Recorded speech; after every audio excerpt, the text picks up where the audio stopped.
terlajak kita orang. Pukul 4 pagi pergi ambil buku dekat Jalan Duta. Tunggu bas dari Penang.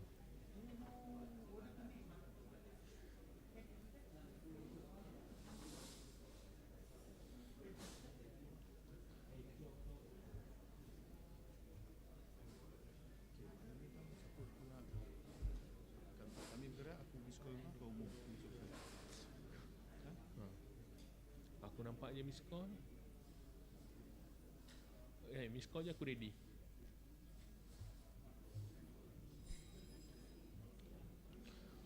Once again, I would like to ask cooperation from all the participants. Proceed to your seat. The program will officially begin shortly. Please, thank you.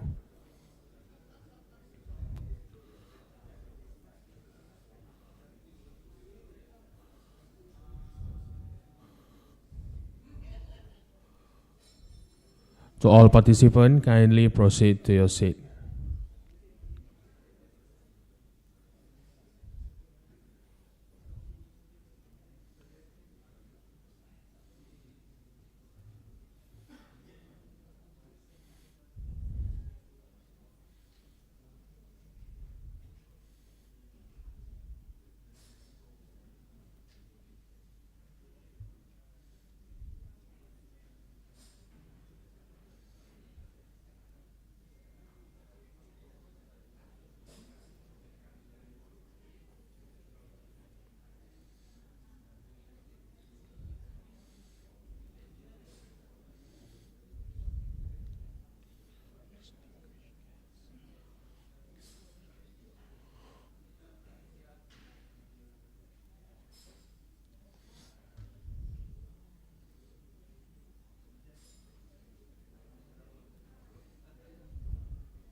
Meeting.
Announcing the arrival of our honorable VIP. Distinguished guests, please rise to welcome our esteemed VIP.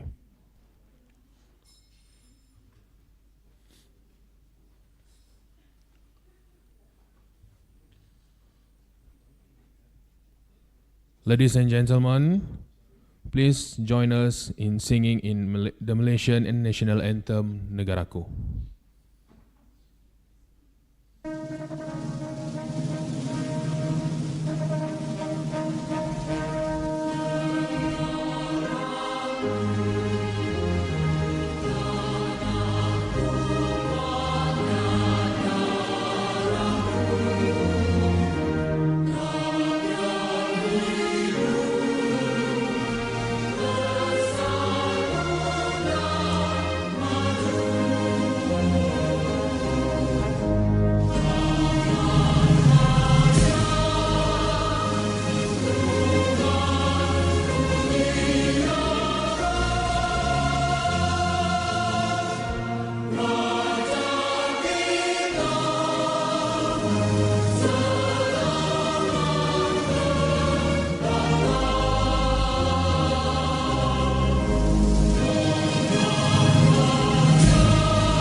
Thank you. Please be seated.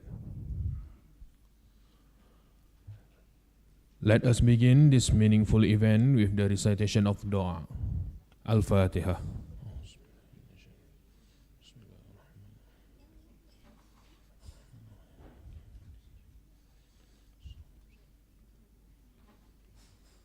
أعوذ بالله من الشيطان الرجيم بسم الله الرحمن الرحيم الحمد لله رب العالمين حمدا شاكرين حمدا يوافي نعمه ويكافئ مزيده يا ربنا لك الحمد كما ينبغي لجلاء وجهك الكريم وعظيم سلطانك اللهم صل على سيدنا محمد صلاة تنجينا بها من جميع الأهوات والآفات وتقضي لنا بها من جميع السيئات وترفعنا بها عندك على الدرجات اللهم إنا نسألك السلامة في الدين وعافية في الجسد وزيادة في علمه وبركة في رزق وتوبة قبل الموت ورحمة عند الموت ومغفرة بعد الموت اللهم هون علينا في سكرات الموت والنجاة من النار والعفو عند الحساب ربنا لا تزغ قلوبنا بعد إذ هديتنا وهب لنا من لدنك رحمة إنك أنت الوهاب ربنا آتنا في الدنيا حسنة وفي الآخرة حسنة وقنا عذاب النار وصلى الله على سيدنا محمد وعلى آله وصحبه وبارك وسلم سبحان ربك رب العزة أما يصفون والسلام على المرسلين والحمد لله رب العالمين.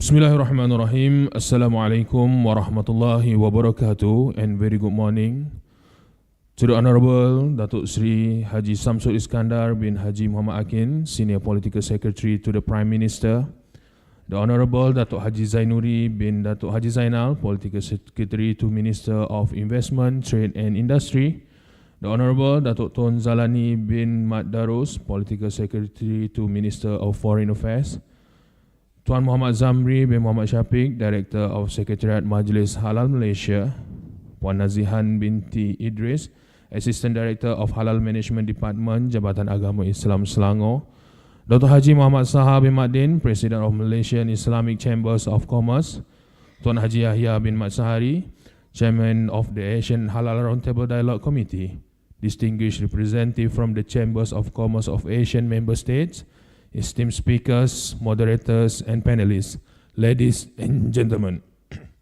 On behalf of the organizing committee, I would like to extend our heartfelt gratitude and welcome to all of you to the Asian Halal Roundtable Dialogue 2024. We deeply appreciate your presence and look forward to a fruitful, engaging session together. Ladies and gentlemen, before we proceed further, allow me to briefly outline today's program.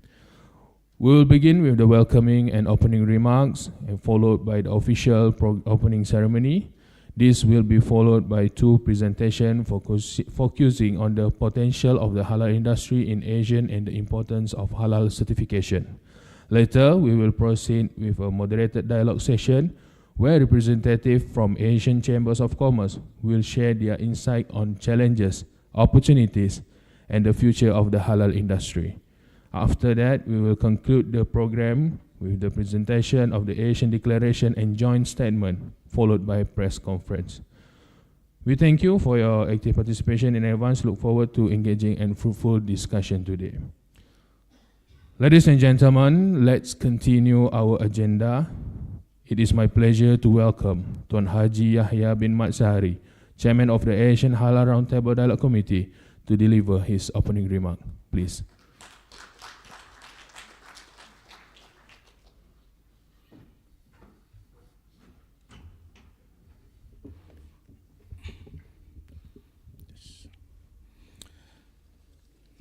Bismillahirrahmanirrahim. Alhamdulillahirabbil alamin wassalatu wassalamu ala asyrafil anbiya'i wal mursalin wa ala alihi washabbihi ajmain.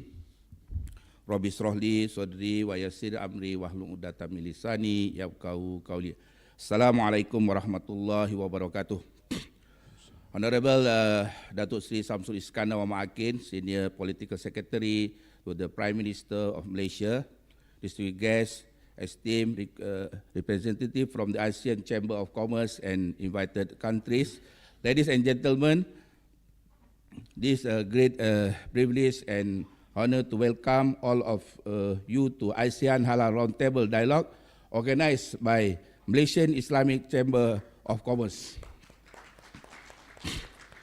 We are delighted to have such distinguished gathering to leaders, expertise, and stakeholders from ASEAN and beyond coming together to discuss and explore the many opportunities within the growing halal industry. This event would not have been possible without the generous support from our partners, including the Department of Islamic Development Malaysia, JAKIM, the Halal Development Corporation, SDC, and the Selangor Islamic Affairs of Development, JAIS. I would like to take this opportunity to extend our heartfelt to thanks the other organization to their continuous dedication and commitment to advancing the halal sector in Malaysia and across the region. This ASEAN Halal Roundtable dialogue serves as a platform from the share knowledge, strengthen collaboration, and explore new avenue from growth within the halal industry. In today's increasingly the connected world, to the halal market offer the tremendous potential not just to the ASEAN country and the globally. It's our collective responsibility to ensure that the halal industry continues with the integrity, sustainable, and the highest standard to the quality, while the contributing to the economic, to the growth of the fostering culture and understanding. As the engaged to meaningful the discussion throughout the day, I am confident that the ideas and partnership forged to his will have the lasting impact, helping to overcome challenge, create new opportunities, and further integrated to the halal ecosystem across borders. In closing, I would like to express my sincere gratitude once again to all you of the participants in the important dialogue. I am confident that the grading will pave the way, the greater collaboration and success in the halal sector for years to come. Selamat datang, terima kasih. Assalamualaikum warahmatullahi wabarakatuh. Thank you, Tuan Haji Muhammad Yahya bin Mat Seri on the opening remarks. Ladies and gentlemen, now it's my honor to invite the Honorable Datuk Seri Haji Samsul Iskandar bin Haji Muhammad Akin, Senior Political Secretary to the Prime Minister, to officiate the opening ceremony. Please welcome Datuk Seri Haji Samsul Iskandar to the stage.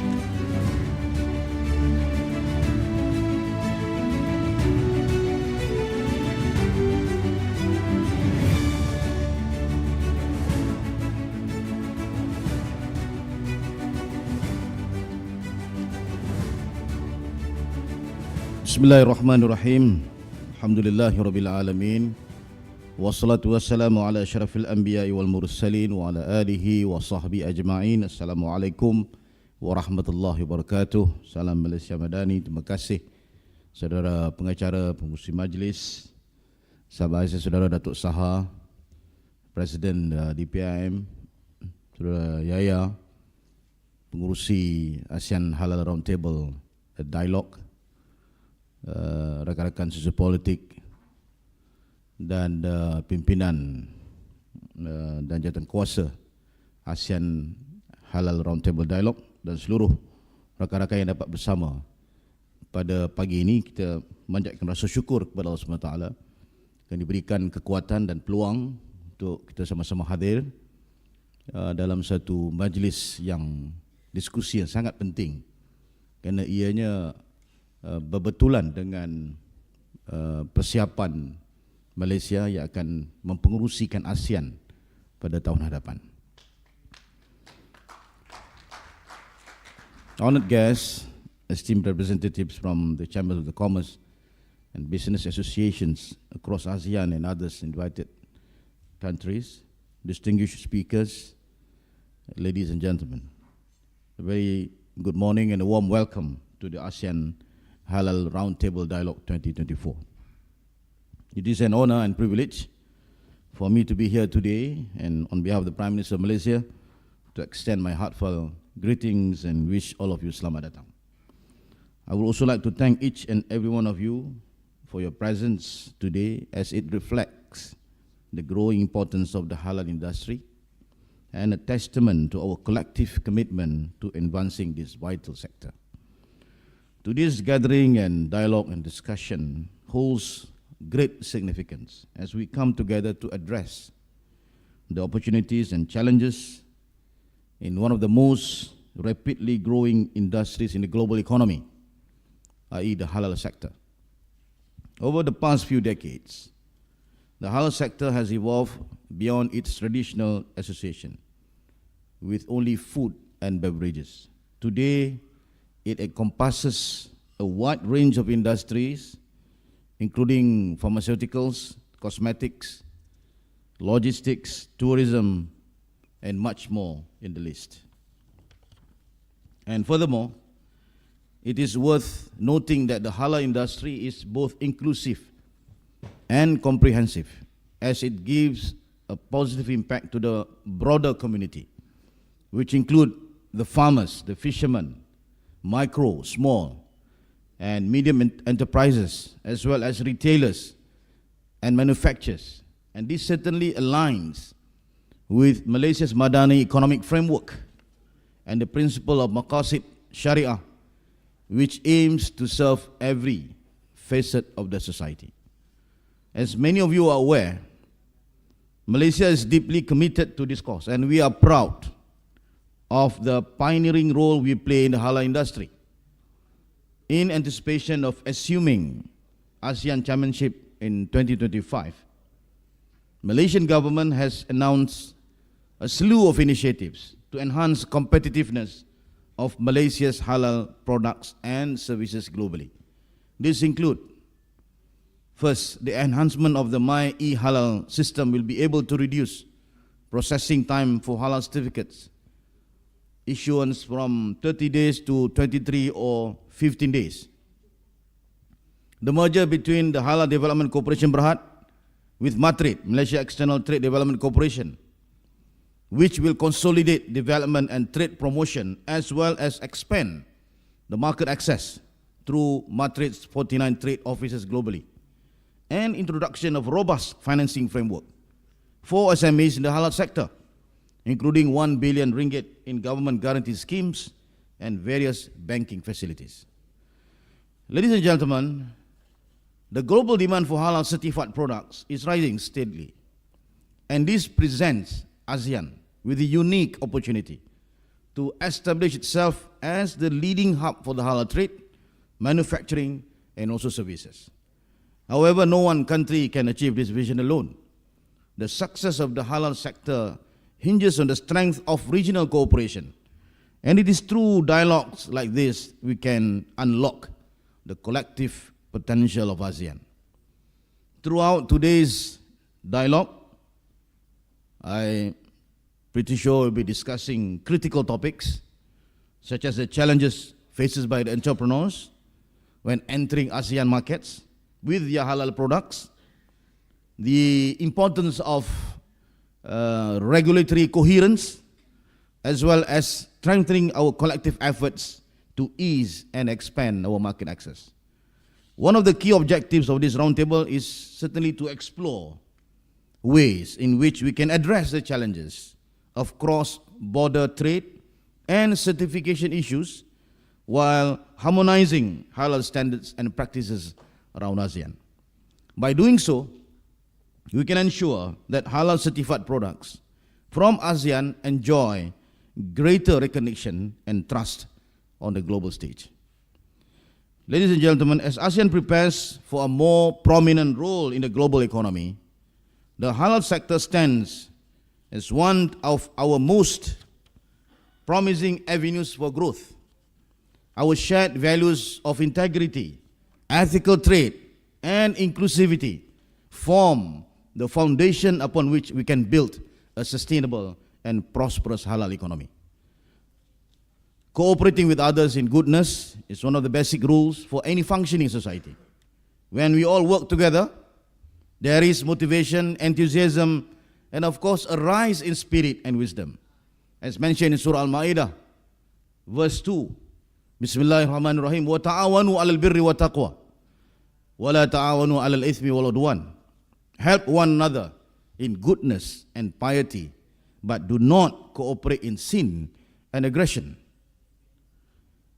And Allah SWT also stressed in Surah Al-Baqarah, verse 269, Bismillahirrahmanirrahim, yu'til hikmata man yasha, wa man yu'tal hikmata faqad utiya khairan kathira, wa man yadhakkaru illa ulul albab. Sadaqallahul azim. He gives wisdom to whom He wills, and whoever has been given wisdom has certainly been given much good, and none will remember except those of understanding. My brothers and sisters, collaboration is key to the success of any industry, and it is essential that we work together to create a more integrated halal ecosystem within ASEAN. By leveraging our collective expertise, we can enhance intra-regional trade, improve halal certification standards, and drive innovation to address the evolving needs of consumers all over the world. The formation of an ASEAN Chambers of Commerce Secretariat for the halal industry, for example, which I believe will be deliberated today, is a significant step towards this direction. And this initiative aims to provide a platform for better coordination and cooperation, enabling us to strengthen our collective efforts and support the growth of the halal sector across the region. And this proposed secretariat will serve as a central point of contact for all stakeholders in the halal industry, facilitating communication and of course collaboration between governments, industry players, and other relevant bodies. And this will enable us to systematically maximize opportunities and overcome the challenges that lie ahead. I'm happy that all my friends from important ministries, from Minister of Foreign Affairs, Datuk Tun, and our brother from MITI, I think this is the forum for us to really propel the halal industry to the next level. As we continue to explore and discuss these crucial issues which I mentioned earlier, I hope that we can use this platform, this roundtable dialogue, to actively engage in coming out with the issues and challenges that we are having now to prepare us to face the challenges in the future. And this is the platform for an open and forthright discussions where your contributions will help shape the future of the halal industry in ASEAN and beyond. Before I conclude, I would like to express my sincere gratitude to the Malaysian Islamic Chamber of Commerce, Malaysia, and of course Selangor chapter for their leadership in organizing this event and for their dedication to advancing the halal industry. I would also like to thank key partners, Department of Islamic Development Malaysia, JAKIM, and of course the Halal Development Corporation Berhad for their continuous support for the halal sector. To all participants, I look forward to the fruitful discussions today, and your involvement will be instrumental in shaping the future of the halal industry, and your dedication to this cause is truly commendable. With that word, I thank you. Thank you, Datuk Seri Haji Samsul Iskandar, for the inspiring opening remark. Kindly remain on stage as I invited Datuk Haji Muhammad Sahabir Madin, President of the Malaysian Islamic Chamber of Commerce, onto the stage.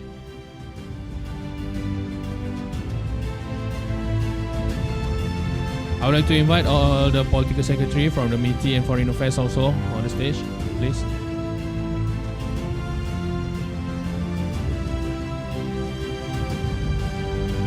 Please, I would like to invite Datuk Haji Muhammad Sahabir Madin to present a token of appreciation to our honourable guests. Thank you.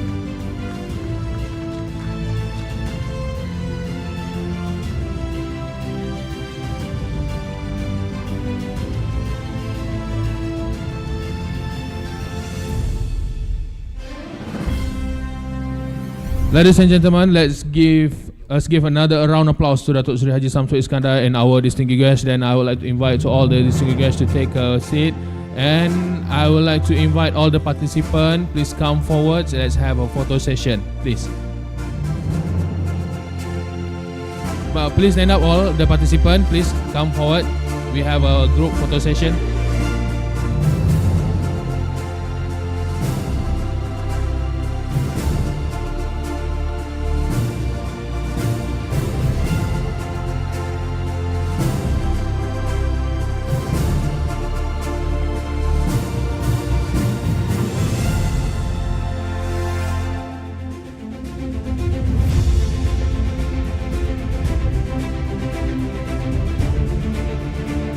Please, our participant can be in front.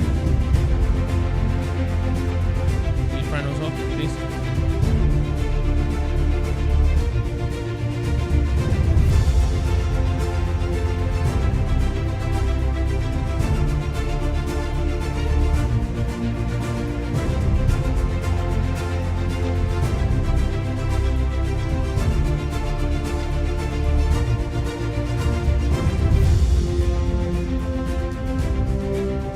Okay, once I said halal, all of you said Asian, okay? 3 times. Ready for the video? Once I say halal, all shout with Asian. 3 times. Ready? Media ready? Okay, 1, 2, 3. Halal? Halal? Halal? Alright, thank you. Once again, thank you to Dato' Haji Samsul Iskandar and all honorable guests. And ladies and gentlemen, please be seated at the place. We will continue our next agenda.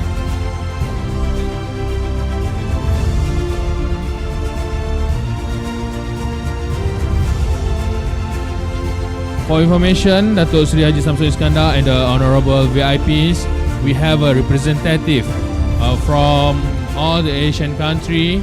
We have from Thailand, Indonesia, Vietnam, Laos, Cambodia, Philippines, Singapore.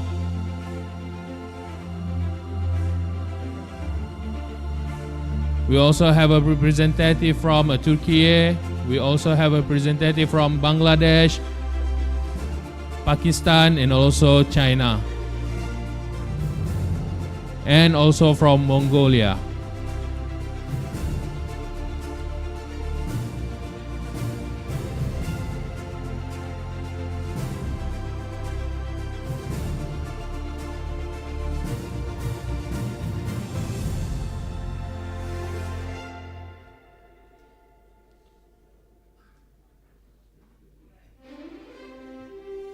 Yeah, we also have a representative from Brunei Darussalam.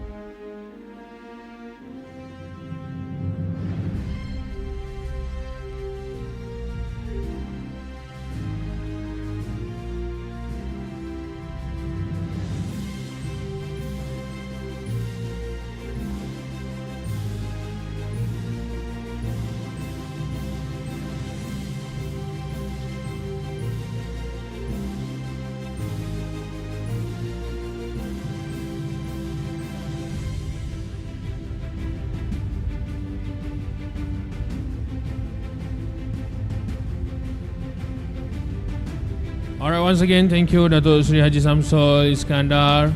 And ladies and gentlemen, please be seated as we continue our agenda shortly.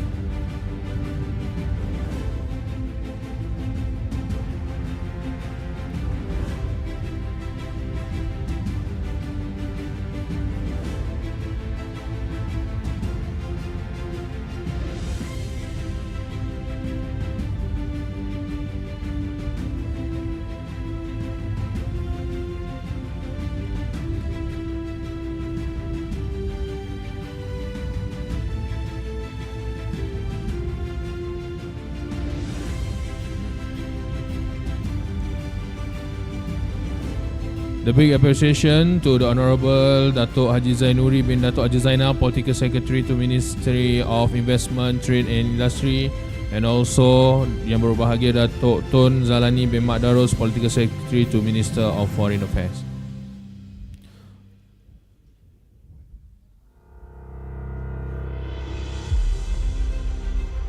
Ladies and gentlemen, please be seated as we proceed with the next program.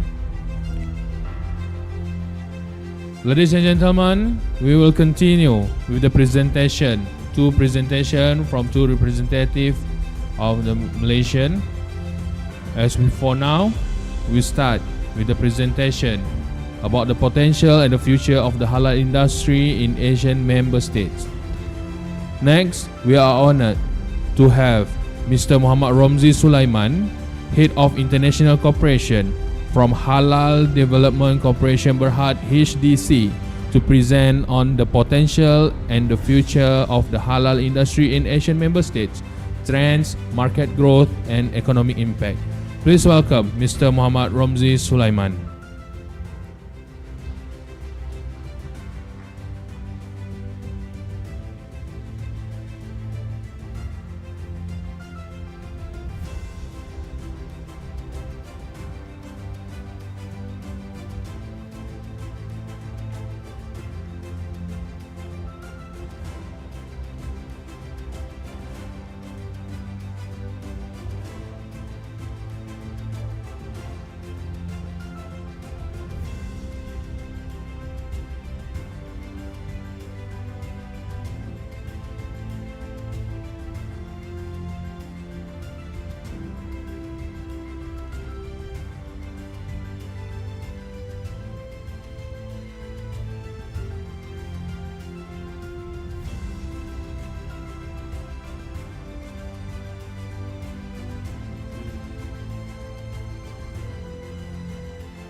Assalamualaikum warahmatullahi taala wabarakatuh.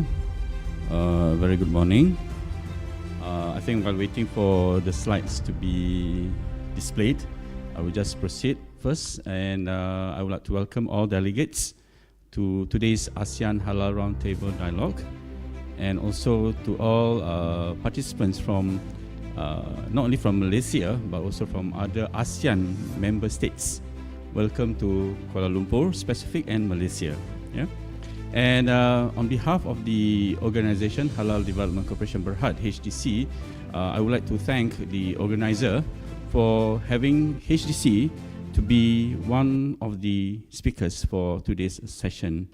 And definitely it's our we would like to share whatever that based on our experience when it comes to the halal. And I believe when it comes to the ASEAN, this is not something new, because there have been a lot of initiative been taken into the development of the halal industry. Yeah? And from myself, I'm the head of international cooperation, which HDC has been involved a lot with international counterparts, especially when it comes to halal. And I believe it's not limited to the Muslim country. Would like to take the opportunity into this halal, but also quite a number of non-majority Muslim countries are also venturing into this. And I believe within among the ASEAN state members also, I mean the majority Muslim countries are, for example, like Malaysia, Indonesia, Brunei, and we look also at the non-majority Muslim country, for example, like Philippines, yeah, Thailand, Singapore, Vietnam, Laos, Cambodia, Myanmar, yeah. I hope I'm not missing any of the countries. And again, we have a representative from Pakistan also today. I saw the flag there. And not only within the ASEAN, I mean, even countries within the Asia Pacific, for example, like Japan, Korea, they are also very much keen into this industry. And we look at the retail side of Malaysia, for example, there are many products that comes from these countries, and we are enjoying it very much. Yeah. But how actually this started, is because of the awareness. Yeah, and I think it has been a lot of exposure about this halal, not only within Malaysia, which I believe after this, Dr. Jahari also will talk about the certification, and based on Malaysia experience, it has been more than 50 years, when we talk about halal industry. Okay, thank you. The slide is there already.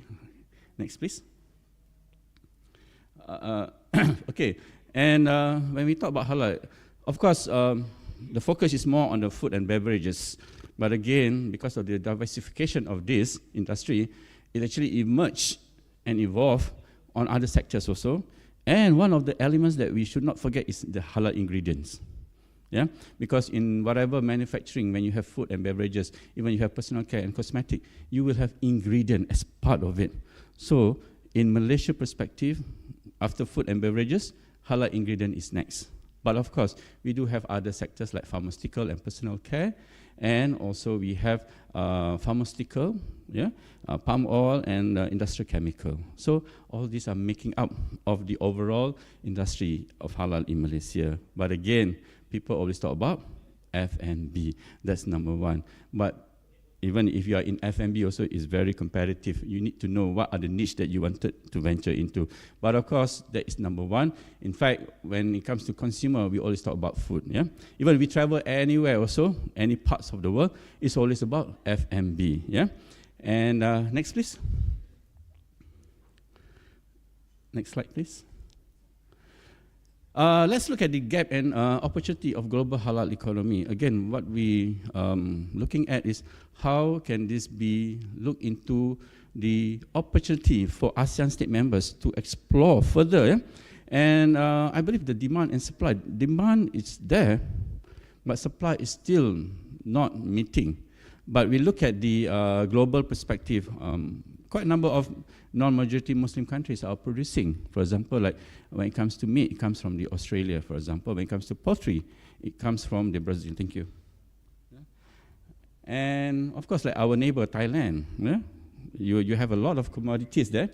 And we also look into the trading hub, for example, like Singapore and UAE, for example. So how can the ASEAN state members take the opportunity to be in this halal and together benefit? Yeah? And I believe when it comes to halal now, it's not only limited to be consumed by the Muslim consumer. It is now being enjoyed by anyone. Yeah? Because if you go to the retail, when you pick a product, it's halal certified product. Yeah? Even as simple as water, drinking water. Yeah? So again, I think a lot of non-Muslim are also enjoying consuming the halal product due to the safety, the requirements that if you want to apply for halal, it's very there's a process, it's stringent, and it looks into the hygienic, for example. So when we talk about halal, again. When we talk about halal, if you talk about religious perspective, of course, it's part of it. But we want to also mention about the good things from the perspective of the industry. Yeah? And let's look at the global market. Yeah? For example, for the consumers, in terms of now our consumer have a lot of choices, okay? But they look at the functionality, they look into the quality, and of course, the price sensitivity. But when it comes to halal product, you have premium, you have, a product pricing that is to cater for a certain market. Yeah. But again, what I would like to mention to the industry players, for example, it becomes competitive if everybody wants to produce coffee. Yeah. But what is the difference between one coffee to another coffee? This is something that we need to guide our industry players, so that it will not be something like everybody is focusing into a single product. Yeah? So innovation comes in, for example. Yeah? So for example, like in Malaysia, we have 3-in-1 coffee, or even 4 or 5-in-1. Yeah? So again, innovation comes in. So a lot of, I think the participation from the university also plays a big role here when it comes to research and development. Yeah? But of course, for the investors, they need to look into a lot of factors, because sometimes we do receive inquiries from international counterparts. They thought that by going into this halal industry, it's going to be quite expensive. I think the cost here, if you go to any industry also, there are costs For example, the cost of talent, the cost of knowledge investment, for example, and also, I mean, look at the in terms of the raw material. But again, you need to study where are the potential market if you want to be in this halal industry. Where are the benefits? But of course, nowadays, you want to go to certain countries, so there is a requirement that you need to be halal certified. Yeah. So let's look into the benefit of when you are into this halal industry. And and if you look at the world population, huge. For example, our neighboring countries, Indonesia, more than 200 million population. That's a huge market. Yeah. And when we look at the probably countries like from the Africa continents, you know, we have Nigeria, Sudan. More than 50% of them are Muslim. But do we really tap into those markets? Yeah? For example, probably we more keen in terms of the nearby region, for example, Asia, Pacific, Europe. But let's look at other opportunity in terms of the continents like Africa and also the America, the South America especially. Because of this awareness on halal, I think a lot of countries that coming from this part of the world are starting to look into why. Why do we need to venture into this halal? And what are the benefits or the industry from the perspective of economic contribution that we can actually reap from this. Yeah? And looking at the world population, of course, the increasing of the Muslim population, that again create the demand for halal products. Yeah? But again, it's not about product, it's also, we're talking about the services. Yeah? So manufacturing and also the services. And these are some snapshot about what's the potential in the next coming 2030. And if you can see ASEAN as a region, how do we play a role in terms of influencing, yeah? From many perspectives. For example, from the standards, for example, from the product, and are we here collaboratively can make ASEAN as a region for manufacturing of halal products that can be exported to other parts of the world. Yeah. So, like what I heard just now from our YB about the harmonizing, the collaborations. So these are areas that probably among ASEAN members we need to really understand. And if this is a strength for ASEAN, to make this as a regional for halal, this is something that moving forward that everybody can look into.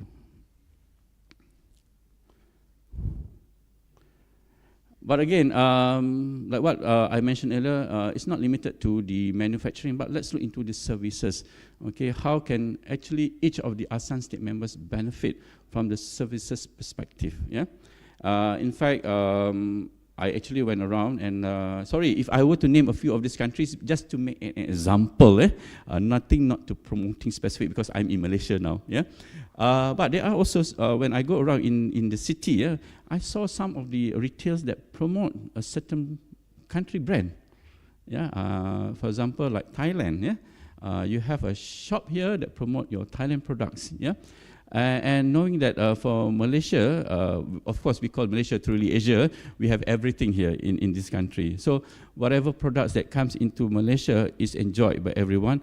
So again, how can actually a product that comes into this country and branded, but it has to be certified halal so that it can be enjoyed by everyone.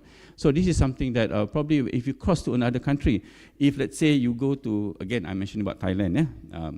If I go to Thailand, where can I get access to all this halal product? Because what is the next industry that is emerging is on the Muslim-friendly and hospitality. Yeah. So a lot of consumer, not limited to ASEAN travelers. In fact, we do, like the Middle East, they love to come to Southeast Asia. And in fact, when I look at the, nowadays we look at TikTok, yeah, not only limited to Facebook, yeah. There's a lot of benchmarking has been done in terms of ASEAN positioning when it comes to travel.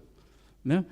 Countries, I believe all the 10 ASEAN state members are enjoying promoting destinations, which if you have that, halal services is part of it, okay?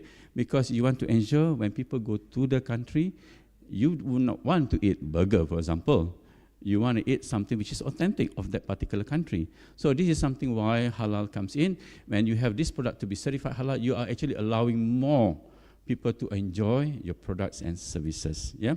But again, this is a sector which is emerging now. I think a lot of non-majority Muslim countries are also tapping into this opportunity. For example, like Korea, for example, and we have seen a lot of announcement, a lot of sharing about how they actually develop. So it's the same thing also within the ASEAN state members.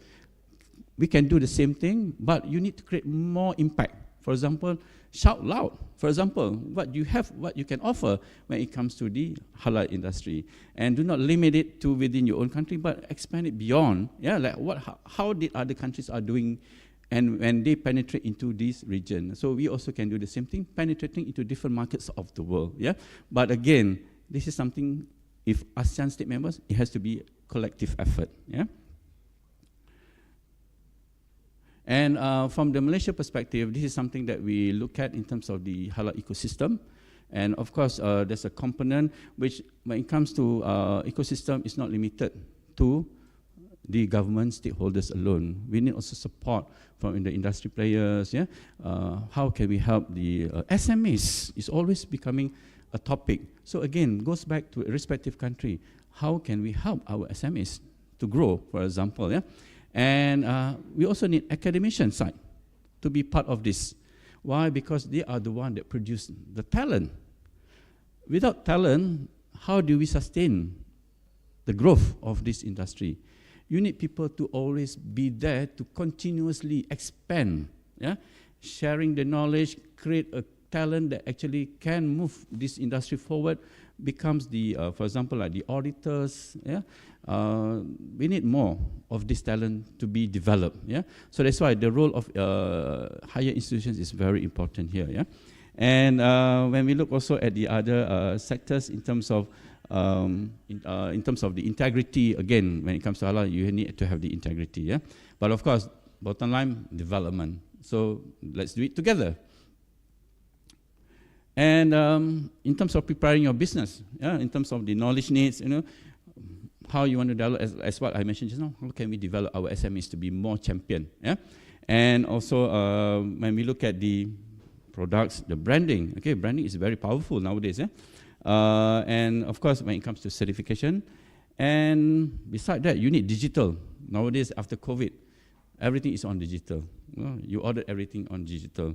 Even when you want to apply for any knowledge also, it can be through digital. This is some of the initiatives that have been done in Malaysia, yeah? The learning curve. Yeah?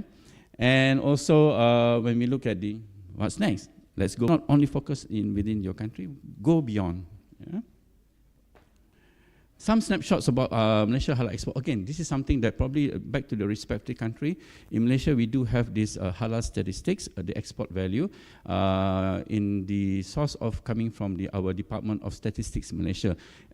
This is something that we like to share when it comes to halal export in 2023. Malaysia value around 54 billion halal export. Whether it goes to, again, not necessarily the export goes to a majority Muslim country. It can be a non-majority Muslim country. But again, the non-Muslim majority also import food and beverages because to sustain their tourism, for example, yeah, so that they ensure that they have ongoing supply of halal certified products. Yeah? And some snapshots about the ASEAN state members. Of course, Singapore is number one when it comes to our export data. And Indonesia, Thailand, Philippines, all the way until Laos PDR, yeah? And what actually the sectors, if you look at, of course, Singapore leads all the way, but sometimes when it comes to F&B ingredients, you can see some changes there. For example, Thailand import more halal ingredients as compared to F&B, for example, yeah? This is on cosmetic and personal care. This is something emerging, yeah? But a lot of people still asking, why do we have to apply for halal for cosmetic and personal care? Because normally when we talk about cosmetic and personal care, we always focus on branding. Yeah? Branding is always the number one, then halal is it next. But can we change halal first, for example? And pharmaceutical. Yeah? Just a snapshot, yeah? And of course, in Malaysia, we do have this halal industry master plan. I believe other countries also are producing their own master plan, how they can actually involve the government stakeholders to be part of it and develop the directions when it comes to halal industry.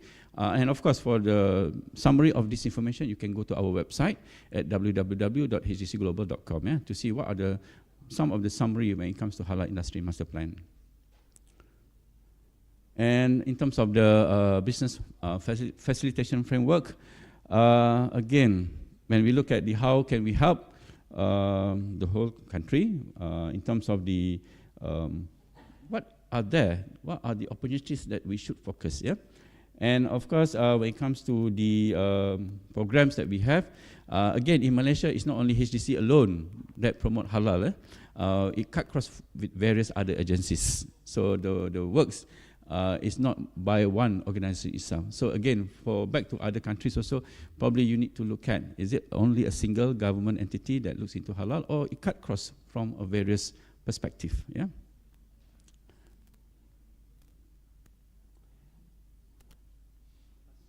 Okay, what actually now within the ASEAN community that we have the ASEAN Working Group on Halal Food, or we call it AWGAF. I'm not sure how many of you have heard it before.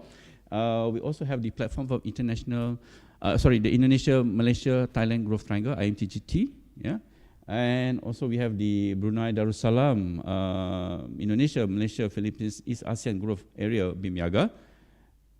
So this has been there for many, many years, But what their roles, this is something that probably you need to go back to your respective country and cross-check, How do you actually engage with this group, And of course, we have this, like today, we have the ASEAN Chamber of Commerce, and can we do a regional development program together, for example? How can we come across in terms of engagement, G2G, and also among the state members, the promotion, B2B, for example. I give an example like Malaysia, what we did every year in September, we have this Global Halal Summit, we have the Malaysia International Halal Showcase, MIHAS, we have the World Halal Business Conference, and also we have the Halal Certification Bodies Convention. Okay, every year is in September. Come and join us, but of course, each member state also need to come up with their own calendar. What can you offer? What events that you have? So that all the ASEAN state members can join together and benefit from this engagement and promotion. Again, shout loud, And moving forward in terms of how we connect the halal ecosystem among us, and we have to complement, not competing, complement, And of course, increase export, nurture more champions within our own country, and look at more in terms of the holistic approach, and of course, talent and knowledge. This is important. Without knowledge, how can we promote this industry together? I end my presentation. Thank you very much again. And if you have any questions, we have an info counter actually out there, and we welcome everyone to be coming to our info counter. Thank you very much. Thank you, Mr. Muhammad Ramzi Sulaiman, for the insightful presentation. Any question and answer session will be proceed while the roundtable discussion, roundtable dialogue after this. Ladies and gentlemen, without any further, ladies and gentlemen, we are now welcome Dr. Johari bin Abdul Latif, Senior Assistant Director from Secretariat of the Malaysian Halal Council, Department of Islamic Development, Malaysia, JAKIM, to share his insight on the importance of halal certification in Asian member states and JAKIM's experience in leading global halal certification practice. Please welcome Dr. Johari.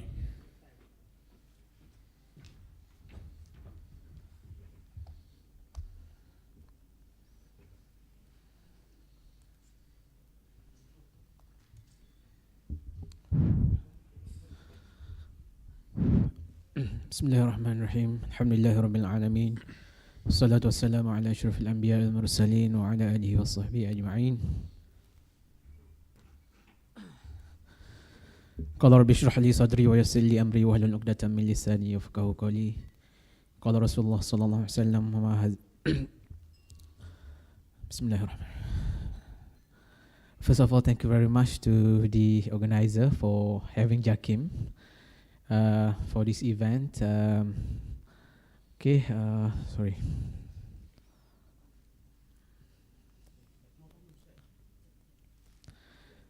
Okay, sorry.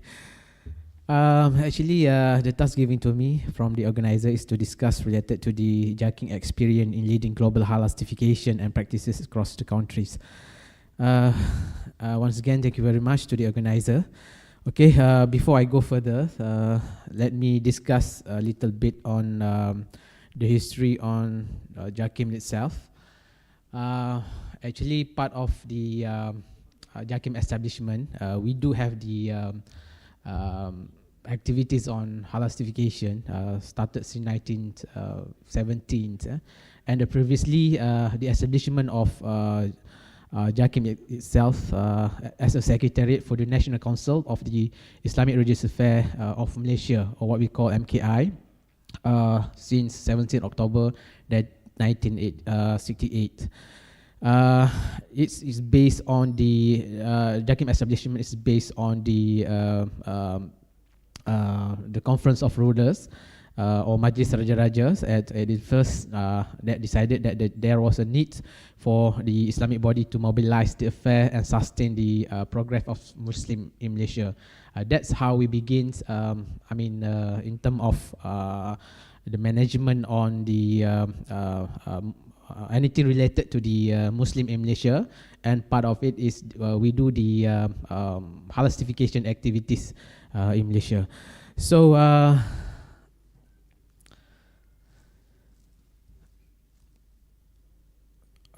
in terms of the name of Jakim actually started when the Bahagian Halal Islam we reviewed, or we established a new name for Jakim since September 1996 from Bahagian Halal Islam to the Department of Islamic Development Malaysia, and started on 1st January 1997.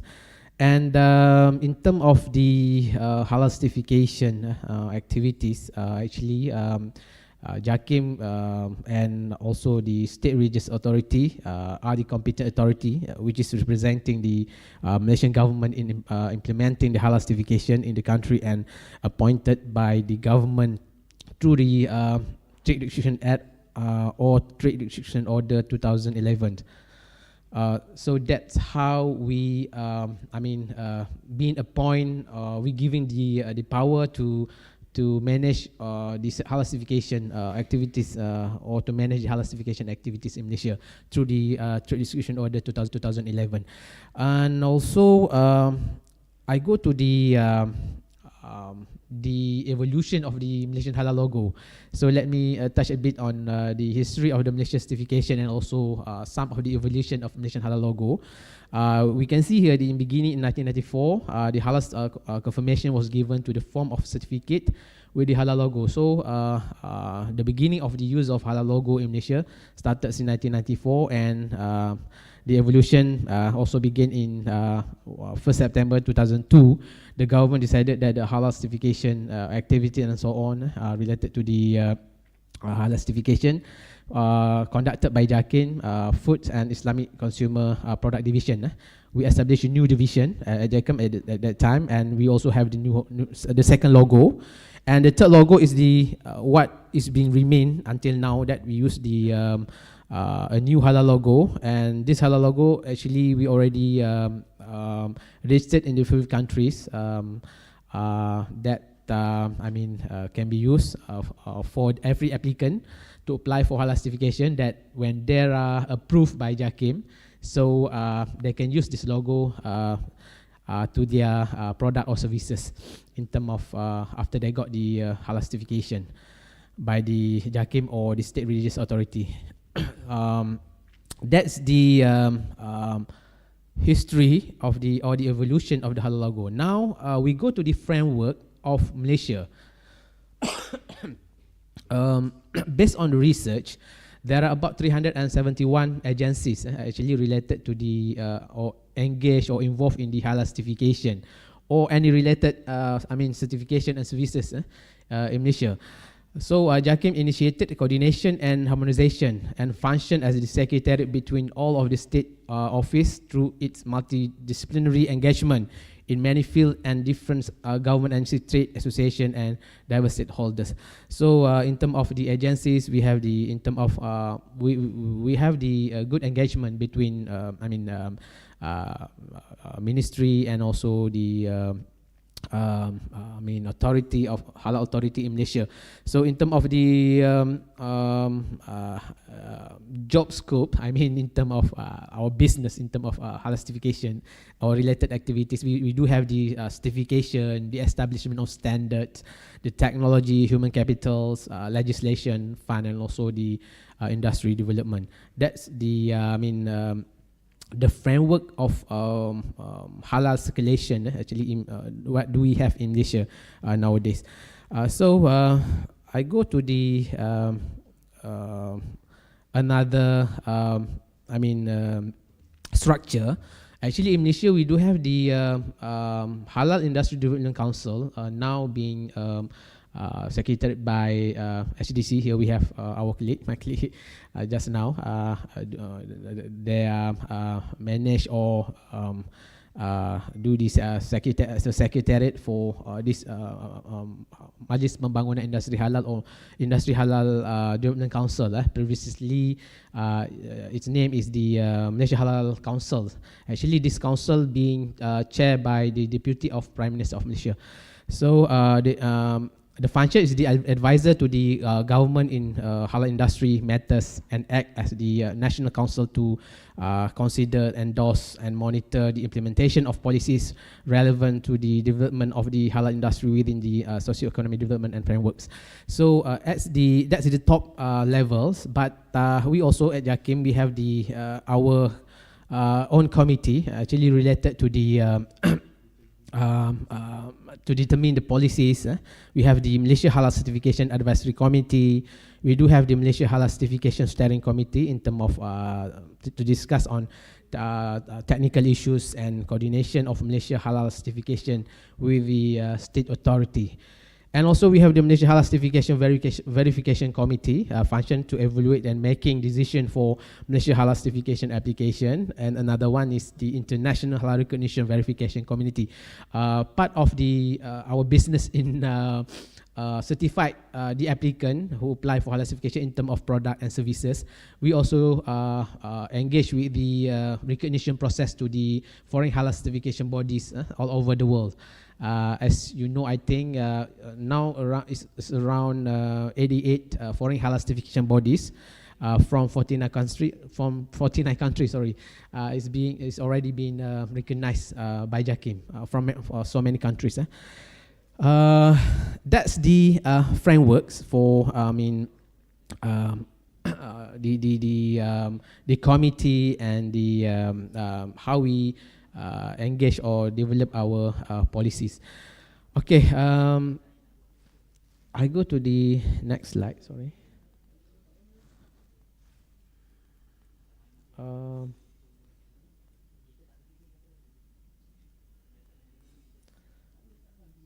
Sorry, can you go to the next slide?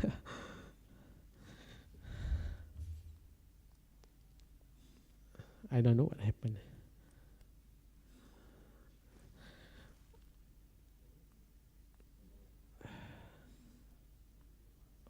Oh, sorry.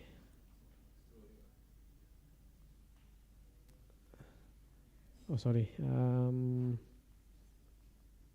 Okay, that's the in terms of I already mentioned related to the Trade Distribution Act 2011 or Trade Distribution Orders.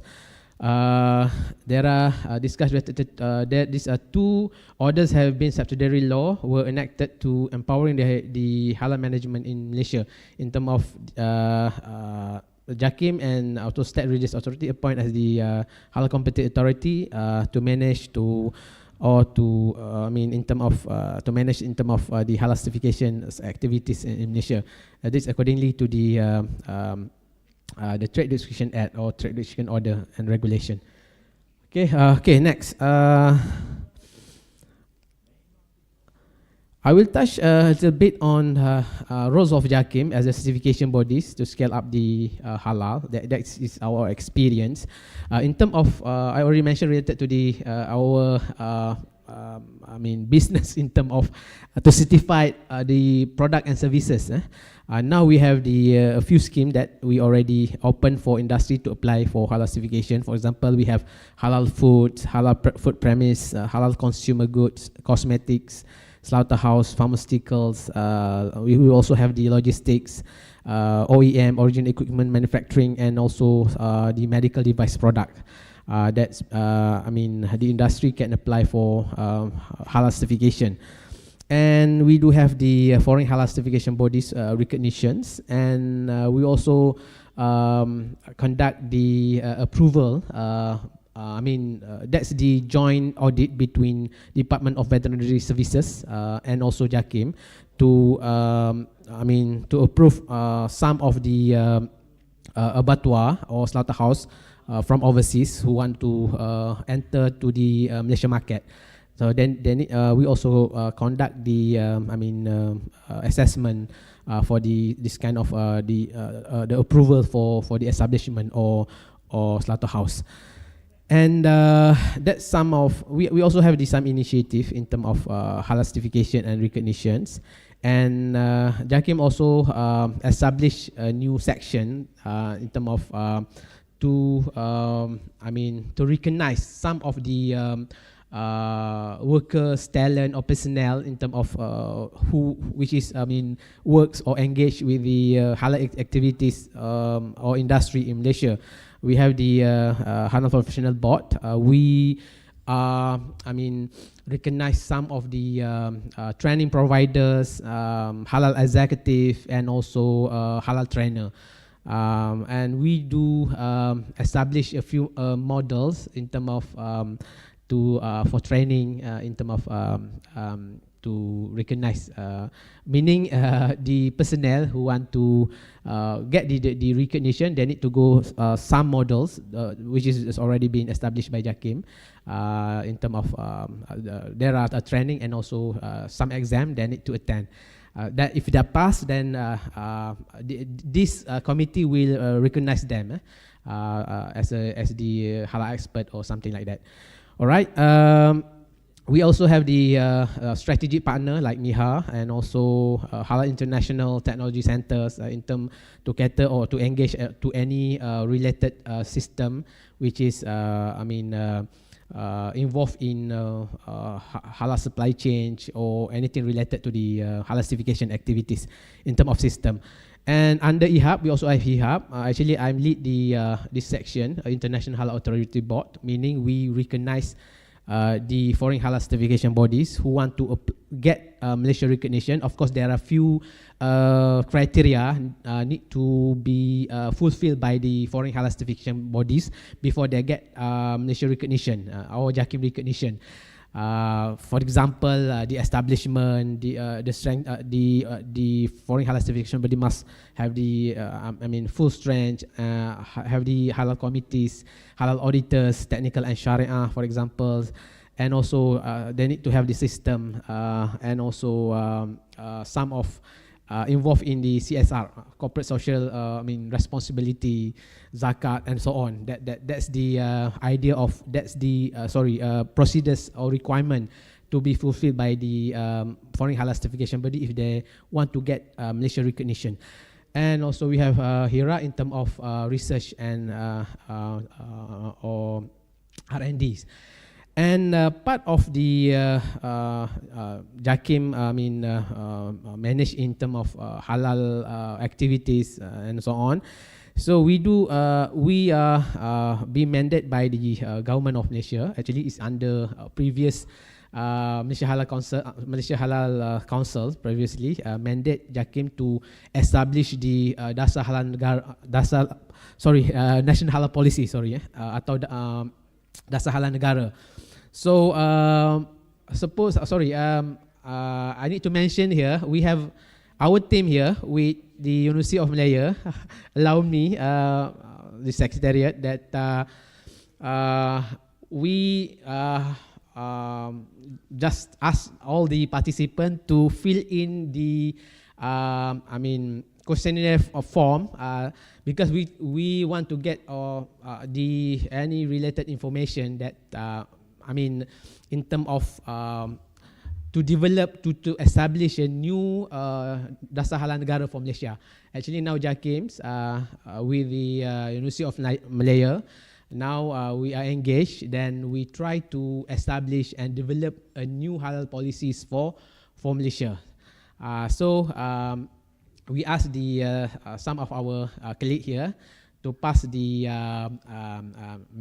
some questionnaire form to be filled in by all the participants, inshallah. That's very important for JAKIM to get any comments or related information to gain or to establish our policies in halal, especially for Malaysia. All right.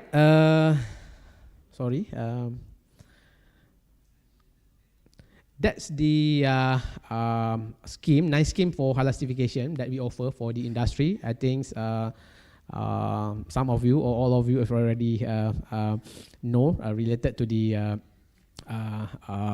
product and services that we offer to the industry to apply with JAKIM for the certification. There are nice scheme. And in terms of, actually this slide is related to the recognitions. I will discuss a little bit on the recognition and accreditation. Actually JAKIM don't go for, don't conduct the accreditation, but we conduct the recognition for the foreign halal certification bodies. But JAKIM itself is already being accredited by Department of Standard Malaysia in terms of as the halal certification bodies under ISO 17065. And in terms of the recognition, based of the procedure for recognition for foreign halal certification bodies that engage in terms of the recognition process, important element of procedures such as organization shall owned by Muslim, structure and operation of foreign halal certification bodies shall give confidence in its Islamic responsibility, integrity. FCCB shall ensure that the activities do not compromise with the Islamic integrity and credibility. That's the criteria that I think I already mentioned just now. What the criteria for the recognition for every foreign halal certification bodies who want to apply for JAKIM recognitions. So there are two differences between the accreditation and the recognition process. Of course, JAKIM don't go for the accreditation, but we do the recognition. Okay, I only can touch a little bit on the procedure of the recognitions. And of course, after the foreign halal CVs being recognized, we will put all the listing of the foreign halal certification body in our website, and also through the trade restriction order under the list of foreign halal certification body which is being recognized by JAKIM. Now there are 88 foreign halal certification bodies until on, if I'm not mistaken, on May. That's the new list being established by JAKIM, and from 49 countries. That, of course, there are a lot of logo that being recognized by us. Okay, other than that, we also do the approval of the sum of the establishment of slaughterhouse from overseas or abroad. This approval is being I can mention that as a joint audit, the application through the Department of Veterinary Services, and the auditing will be conducted by JAKIM and Department of Veterinary Services to the establishment or the abattoir from overseas. And after the abattoir is being approved by both sides, JAKIM and also DVS, then the abattoir or the establishment from overseas will be listing under the DVS, Department of Veterinary Services website. Okay.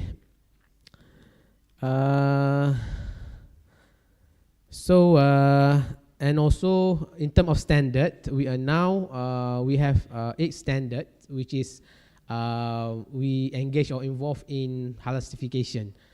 We have the halal food, halal cosmetic, halal consumer goods, halal supply chain, pharmaceutical, and also the halal medical device. That's the standard, which is engaged in the halal certification activities. And so in terms of the what already mentioned, that's now related to the accreditation. Jakim already been accredited by the Department of Standard Malaysia as the as a what we call halal certification bodies to to manage the certification in Malaysia. And also in terms of laboratory, we also accredited through the MSI ISO IEC 17025. For the lab also, for the laboratory also being accredited by the Department of Standard Malaysia. I think that's all for my short presentation, because I already have 20 minutes to discuss everything related to the halal certification and also foreign halal certification bodies recognition. I think that's all. Thank you very much. If there are further questions, we will discuss later.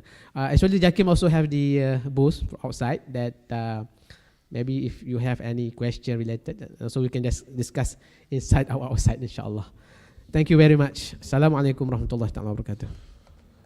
Thank you, Dr. Johari, for the valuable presentation. Now I would like once again to invite Dato' Haji Muhammad Sahabi Madin, President of Malaysian Islamic Chambers of Commerce, onto the stage to present a token of appreciation to our speakers.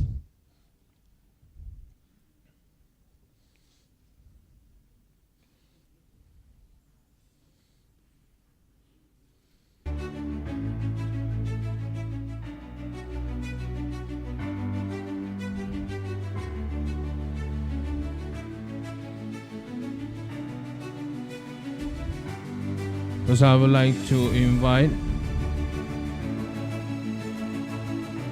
Mr. Muhammad Ramzi Sulaiman, Head of International Cooperation from Halal Development Corporation Berhad HDC.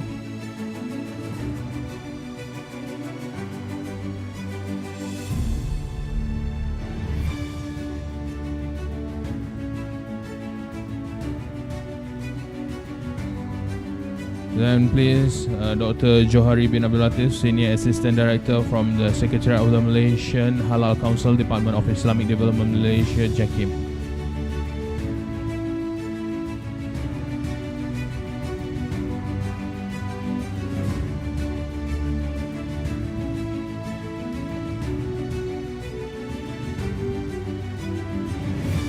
Alright, thank you, Dato' Haji Sahabaddin.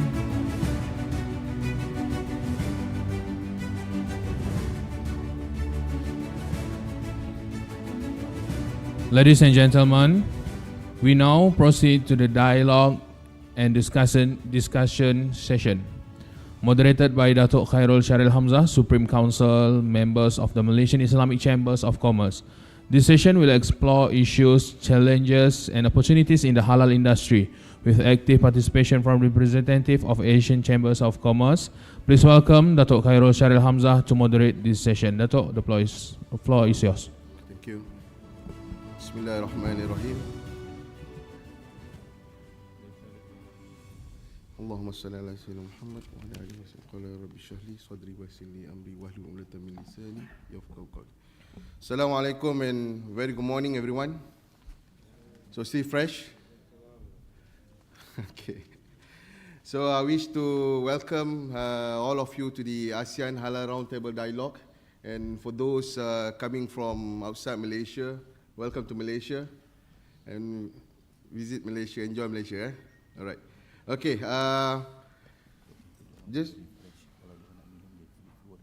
Okay. I've been informed that the organizers are preparing the refreshments, so you are all free to get your drinks and refreshment during the meetings, during the dialogues. Okay. So welcome again to the ASEAN Halal Roundtable Dialogues in conjunction with our Malaysia Islamic Chamber of Commerce 31st Annual General Meeting, which will be held tomorrow. All right. Again, it's an honor and privilege for me to be with all of you today, and definitely with gratitude of Allah, we are able to gather here at the ASEAN Halal Roundtable Dialogues to discuss matters of pertaining to the matters of challenges that faced by our entrepreneurs that coming across from the region. And I believe that, as mentioned by the Senior Political Secretary to the PMX just now, we believe that this platform could be a beneficial platform that could bring beneficial to to all of the ASEAN countries, where we can highlight any arising issues or even ideas and thought or strategies that could be delivered to the ASEAN Secretariat and also the head government of our countries for the improvement and for the better stage of halal industry itself. Okay, so allow me to brief about the ideas of how the organizing of these ASEAN Halal Roundtable Dialogues. As we all know that Malaysia will take up the chairmanship of ASEAN next year. So as a chair, Malaysia pledges to promoting the regional stability, prosperity and peace. And from that, Malaysia Islamic Chamber of Commerce, as one of the prominent Chamber of Commerce in Malaysia, so we are called to propose an initiative that to support the ASEAN objective.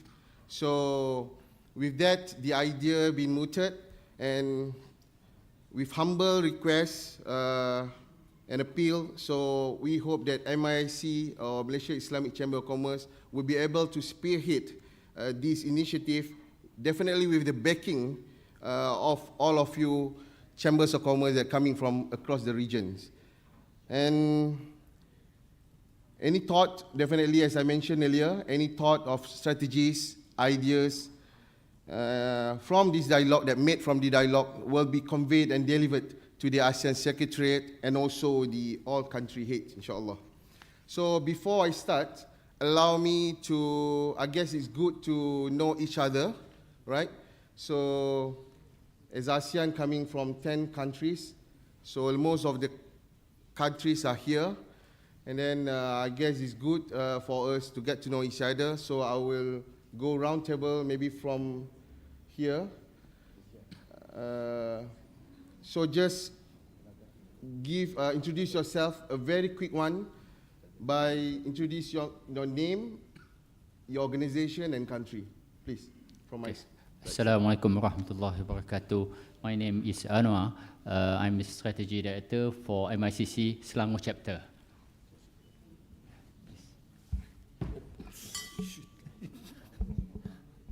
I guess head of the representative will do. Yeah, Bismillahirrahmanirrahim. Assalamualaikum warahmatullahi wabarakatuh. My name is Haji Sabtu Arshad. I'm the President of the Malay Chamber of Commerce of Brunei. Thank you. Thank you, Najib. Assalamualaikum warahmatullahi wabarakatuh. I'm Ron from the Philippines, representing OMIC of Cebu City. Thank you, Mr. Ron. From Thailand. Assalamualaikum warahmatullahi wabarakatuh. My name is Minang Manggis. I'm connected in the National Commission on Muslim Filipinos. It's the only government office created by the Philippines to cater the needs of the Muslim. And recently, I'm the Division Chief of the Cultural Affairs Division. With me is the Chief Division of Halal focal person, and also our administrator. Thank you so much. Thank you, madam. Thailand, please. Assalamualaikum warahmatullahi wabarakatuh. My name is Marut Mekloy. I am the president of the Thai Muslim Trade Association, or the TMTA. We are the center of collaboration of Muslim business people and halal entrepreneurs in Thailand. What I mean by that is the people who may not be Muslim but have the halal certified products from all over Thailand, and we have more than 400 members throughout the country. Thank you. Bismillahirrahmanirrahim.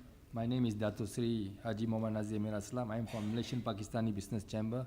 I am the chairman for the chambers. Okay. Assalamualaikum warahmatullahi wabarakatuh. My name is Darmawi. I'm from the Indonesia. I'm a chairman of the travel association from the West Sumatra. Thank you.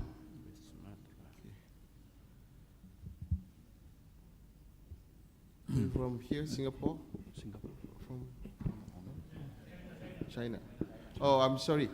Apart from the 10 countries from ASEAN, we also have participants from 4 countries, China, Turkey, Bangladesh, and also Pakistan. So we are glad to have all of you here. Okay. And also Mongolia. Okay, Assalamualaikum warahmatullahi wabarakatuh. My name is Abdullah Heping. I'm from China. I'm the chairman of the Malaysia Northwest China Chamber of Commerce. Thank you.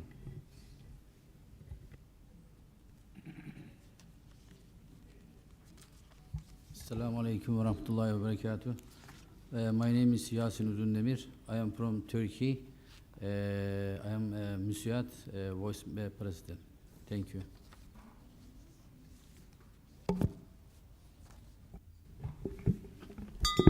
Assalamualaikum.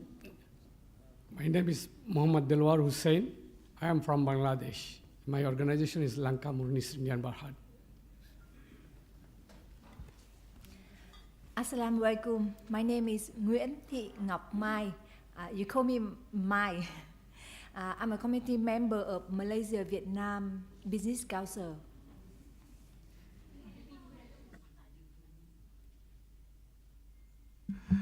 Bismillahirrahmanirrahim. Assalamualaikum warahmatullahi wabarakatuh. Alhamdulillah, I'm Muhammad Khair bin Muhammad Noor together with my partners from Singapore. I just convey the salam from the Singapore Malay Chambers of Commerce and Industry. Assalamualaikum. So we are in a way representing the stakeholders of halal in Singapore. Yeah. Thank you. Thank you. Assalamualaikum warahmatullahi wabarakatuh. My name is Dian Kurnia Rahmawan, and we are representing our organization in ISMI. And myself as spearheading on the technology development, and my colleagues here in law firm, and we are thankful to be part of this dialogue. Thank you. Assalamualaikum warahmatullahi wabarakatuh. Bismillahirrahmanirrahim. Assalamualaikum warahmatullahi wabarakatuh. My name Nur Dazlina binti Muhammad Daud. I'm a chairman of Halal Industry Development Council of Malay Chambers of Commerce Malaysia. Thank you. Assalamualaikum and good morning. I'm Nur Ami Muhammad Nur. I'm representative from Malay Businessmen and Industrialist Association of Malaysia, or in Malay word, short form is Perdasama. I'm from Halal Cluster. Okay, thank you. Bismillahirrahmanirrahim. I'm Dr. Salihin Abang, the Deputy President of DPIM, Dewan Perdagangan Islam Malaysia, Malaysia Islamic Chambers of Commerce. Thank you so much.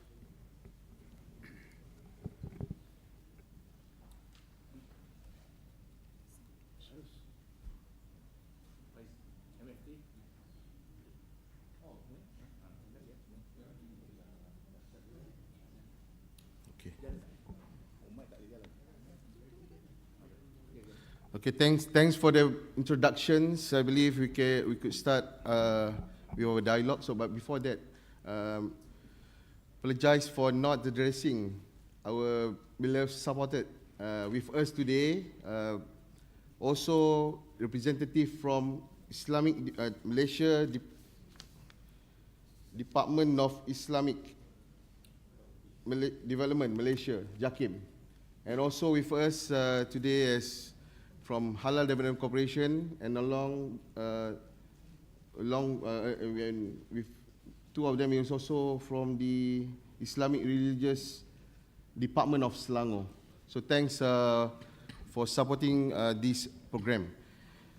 Okay, so before I start, allow me to brief about I guess all of you are aware how the market size of Southeast Asia, right? So as we know that Southeast Asia alone, the GDP alone is contributed around 4.2 trillion in 2024, and that make us rank number 5 globally.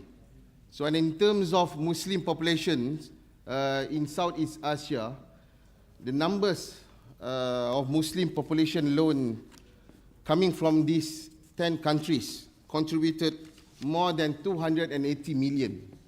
And in fact, contributed around like 15 to 20% of the global Muslim populations. So if you look at these numbers, so can you imagine how big the size of the market of halal industry alone coming from these Southeast Asia countries?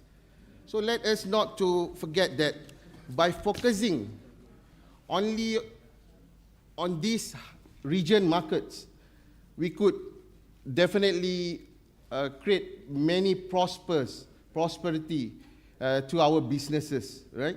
So this is where we need to discuss and address any issues or ideas on how we can improve and our businesses within this Southeast Asia market. Okay, as you know also that the top 5 of the exporters of the halal products are coming from non-Muslim majority countries, and we mostly and definitely the consumers coming from the top 5 consumers of the halal foods are coming from the Muslim majority countries. And we look at, if you look alone at Indonesia, right? Indonesia alone, the Muslim populations contributed more than 200 millions. How big the size is, right? Okay, inshallah, with this platform, we'll try to discuss diligently and to come up with any ideas and thoughts that could bring beneficial to all the ASEAN countries. Okay. So before I start, I would like to highlight that today's dialogue will basically discuss on 3 topics. I believe all of you with you have all these booklets. So if you may turn to page 6 and 7. So today's dialogue will discuss on the 3 topics that are: first, the challenges faced by entrepreneurs from ASEAN member states and other countries in entering the ASEAN market and potential solutions. Topic number 2, issues surrounding halal certifications and its importance to industry players within ASEAN and beyond. And the last topic will be challenges and opportunities for each chambers of commerce in advancing the halal industry and the role and collaboration that can be developed to maximize the sector collective potential.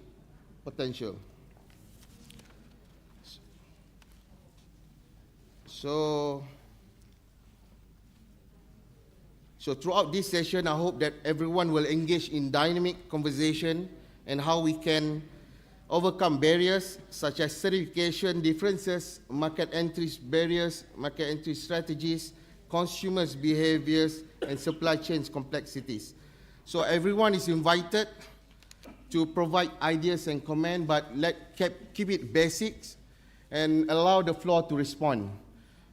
And then I'll do my best to go roundtable so that at least every one of us, or at least the head of representative, may express their opinion and ask questions. So once again, remember that our goal here is to highlight challenges, and also to identify actionable strategies and solutions that can help our entrepreneurs back from our countries to succeed in the broader ASEAN halal market. So let's begin the discussion with an open mind and shared commitment to making the halal market in the nation more accessible and prosperous, inshallah. So I'll start with topic 1. To start off with topic 1, we will discuss this topic most likely experienced by many of us. I believe experienced by all of us. So especially our entrepreneurs, the challenges that faced by our entrepreneurs facing when they try to enter the halal market in other Asian countries. Would perhaps anyone would like to give some questions or experience, and do please share with examples if possible. So anyone, or I should go I will start with Malaysia reps. Malaysia, guys. Or anyone? Maybe from Malaysia, Puan Dazlina? Please. Okay, Bismillahirrahmanirrahim. Thank you, Mr. Moderator. Okay, basically for the first topic, the challenges faced by entrepreneurs from ASEAN country in penetrating others ASEAN market with their halal product. What are the solutions? Okay, the main sector that the main challenge that the entrepreneur face is the understanding of the culture and requirement of that particular country, right? So doesn't mean that if you have halal certified product, you can enter any of the country. So the entrepreneur should know how to penetrate in terms of the uniqueness of the halal product and how to collaborate with the local importer and distributor for them to understand the requirements of food quarantine, custom clearance, and so on. For me, halal certification is only the value adding for those products who want to enter any countries. So that is the most important things. The entrepreneur need to understand the regulation, the requirement in each country before they want to export their product. Thank you. Anyone would like to comment? Okay. Dato', can I share my opinion on this? Okay, Assalamualaikum warahmatullahi ta'ala wabarakatuh. I'm Salihin from DPIM Malaysia. So just to share, I think our presenter has actually come up with very good, thank you so much for the information. But I think for the past many years, I think one of the issues I think in the halal is actually we're looking into the harmonization of the standard amongst the ASEAN country. That is one thing. So just to actually share my experience, because I was the president of Malaysian Institute of Accountants in Indonesia, in other country, like we used to actually negotiate this with the ASEAN country and also international level. So I would like to actually look into the first thing that we have to look into if we were to discuss this, because we discussed at the ASEAN country, we have this association we call ASEAN Federation of Accountants under the Secretariat of ASEAN. So we have to look into the bigger picture is that what is it, the structure and also the governance. Because of, I think every country go on their own way and as a big fragmented in terms of how we actually advance on this halal. And then if you look into my background in accounting, we have this, what we call International Federation of Accountants based or headquartered in New York. We have about 176 countries subscribe to the accounting standard. Okay, how we go about that? Actually getting all the country all over the world actually subscribe to the accounting standard. I think the presentation by the Jakim just now, Malaysia has a good standard and regulation also. How then we actually go about and then implement it and adopt it in various countries in the ASEAN? Because we have that already in Malaysia. So how then?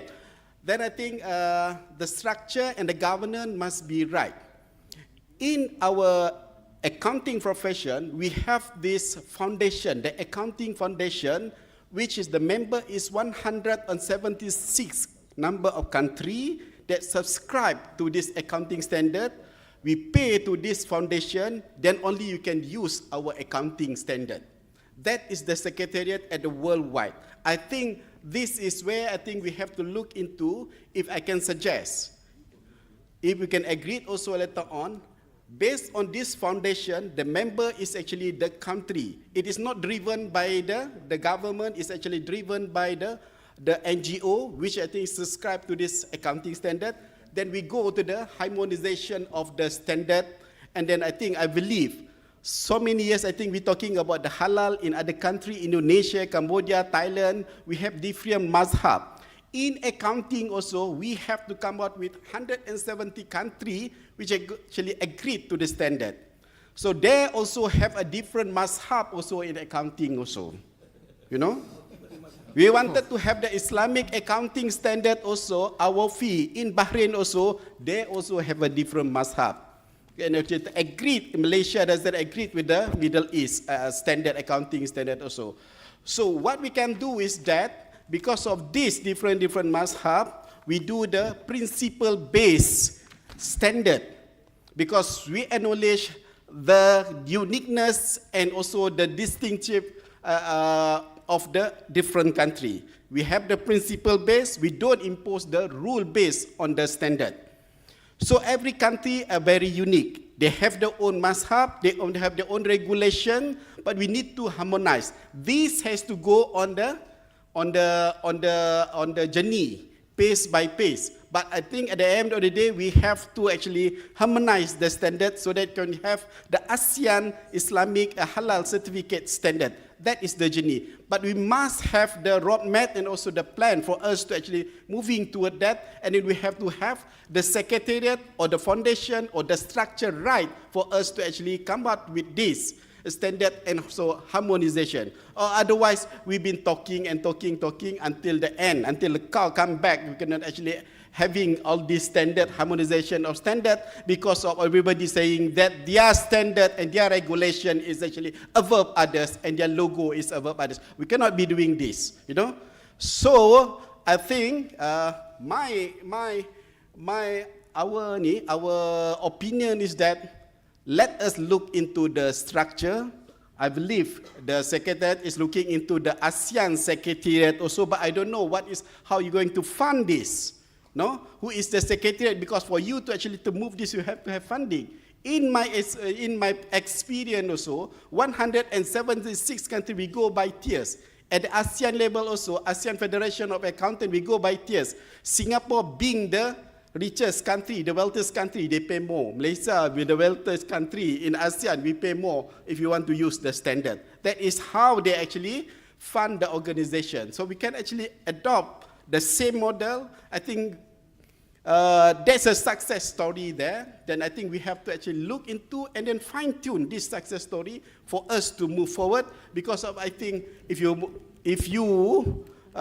looking into the standard, the most challenging thing is actually the harmonization and get other countries to actually to agree on this standard. Then I think the harmonization is very important. That is for start, Datuk Moderator. Thank you so much. Thank you, Dr. Salihin, for the thought. Very lengthy, but again, I wish to also, okay, before that, just to reiterate what Dr. Salihin tried to highlight just now. I believe that what he mentioned is to have a unified standard that can be used by all these 10 countries from the Southeast Asia. And then this standard, if I'm not mistaken, the idea is to use one standard, but by having all the states or the countries can use their own logos by using the same standard. Is that what you try to highlight? We in the standard setting, because for us to come up with the standard setting, I'm actually referring to because when we come with the standard, so we got to do all the lobby also. 176 countries to agree on certain thing is not easy. Okay, in Malaysia, for example, US, we have all the country agreed with accounting standard, international accounting standard, except US. US doesn't agree. They have their own generally accepted accounting practice. That is their punya standard. It's actually rule-based standard. The principle basis, for example, Datuk, just for sharing for the ni, when we come up with the standard, so we have to do the lobby also with other countries also to agree, because certain countries, certain state, they have a different way of doing things also.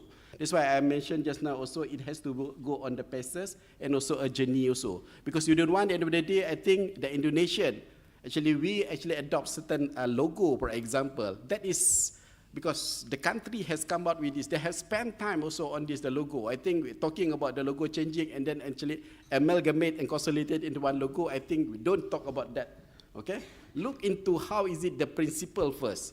How we can actually work, what is the low hanging that we can work together first, rather than looking into this logo thing, and then also another thing, then we achieve nothing except for the logo, you know?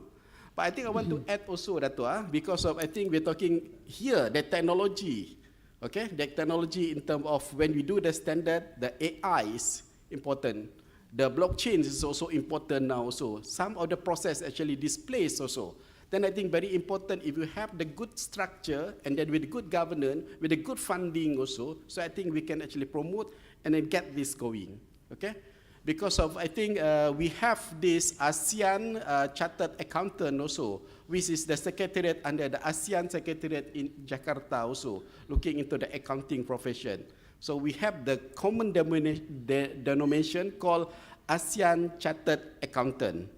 So I think this is not impossible. We can do this, but get the right structure first. Okay, who actually going to actually move this matter? Okay, who is the champion? I think that we have to actually identify with a good governance and also good structure. That is my thought, Datuk Moderator. Thank you. Okay, thank you, Doctor. So I believe from Singapore, there's a view from Singapore. Okay, Bismillahirrahmanirrahim. Yeah, I think all of us would agree that having a common standard would be useful, but I think that is to be addressed at another level, my BIMS probably, where there are already agreement among countries as to how to manage the halal standard, so to speak. At my BIMS level, I think that there's some agreement already. And even between countries, they have specific agreement, for example, between Indonesia and Singapore, Indonesia and some other places too. And I thought, yeah, we can contribute towards that fine-tuning of the agreement, but to enforce a certain common standard can be quite challenging. For example, in Indonesia, I mean, the Indonesian counterparts maybe can correct me if I'm wrong. Now the halal law, which has been formulated for about 10 years, effectively implemented since 2023, it is mandatory. Whereas in Malaysia and Singapore it's different. It is optional. And their standards, some of the common areas are similar, but there are certain other areas where even in Malaysia, for that matter, go into much detail. In Singapore, we have only 7 schemes where we only cover food. We don't cover even medicine or any other things. But I think probably at this level, when we talk about businesses, halal businesses, probably this platform could be used more to facilitate trade, more to facilitate movement of products between or among different countries, rather than, or maybe we can work with MyBIMS for that matter, but I thought this is a platform where products from other countries can be facilitated to go in. And probably, okay, I've done some work with Indonesia too, where I was actually invited to meet up with this thing called UMKM. Maybe the representative from Asia can clarify this, where I was actually asked to provide inputs, what would make Indonesian products saleable in Singapore and from Singapore to other places. I thought that would be one way in which we can actually facilitate trade among the countries here. We can probably provide some kind of input, a framework, where certain products, I will give you an example, even at the labeling, at the branding, how it is positioned. So certain products, I told the Indonesian, this if this is the way you position the product, the branding, it may not sell in Singapore. So I thought this is one platform. This could be the platform as well, sir. Sorry again? I mean, this could be the platform to discuss on that matters. Correct. As well. Yes, I thought this would be very good. So because each of us know our own market, so that can actually facilitate. So certain products would be sellable in their own local sector, but to cross the border takes another thing altogether. So I think there are certain levels that Mabim will take over. Certain levels I think we can help. I thought that would be the way to go. Allah Allah. I do agree to some extent, because when it comes to harmonization, it's not an easy task to settle it, because I believe that the issues of harmonization of standards have been discussed and debated for so many years.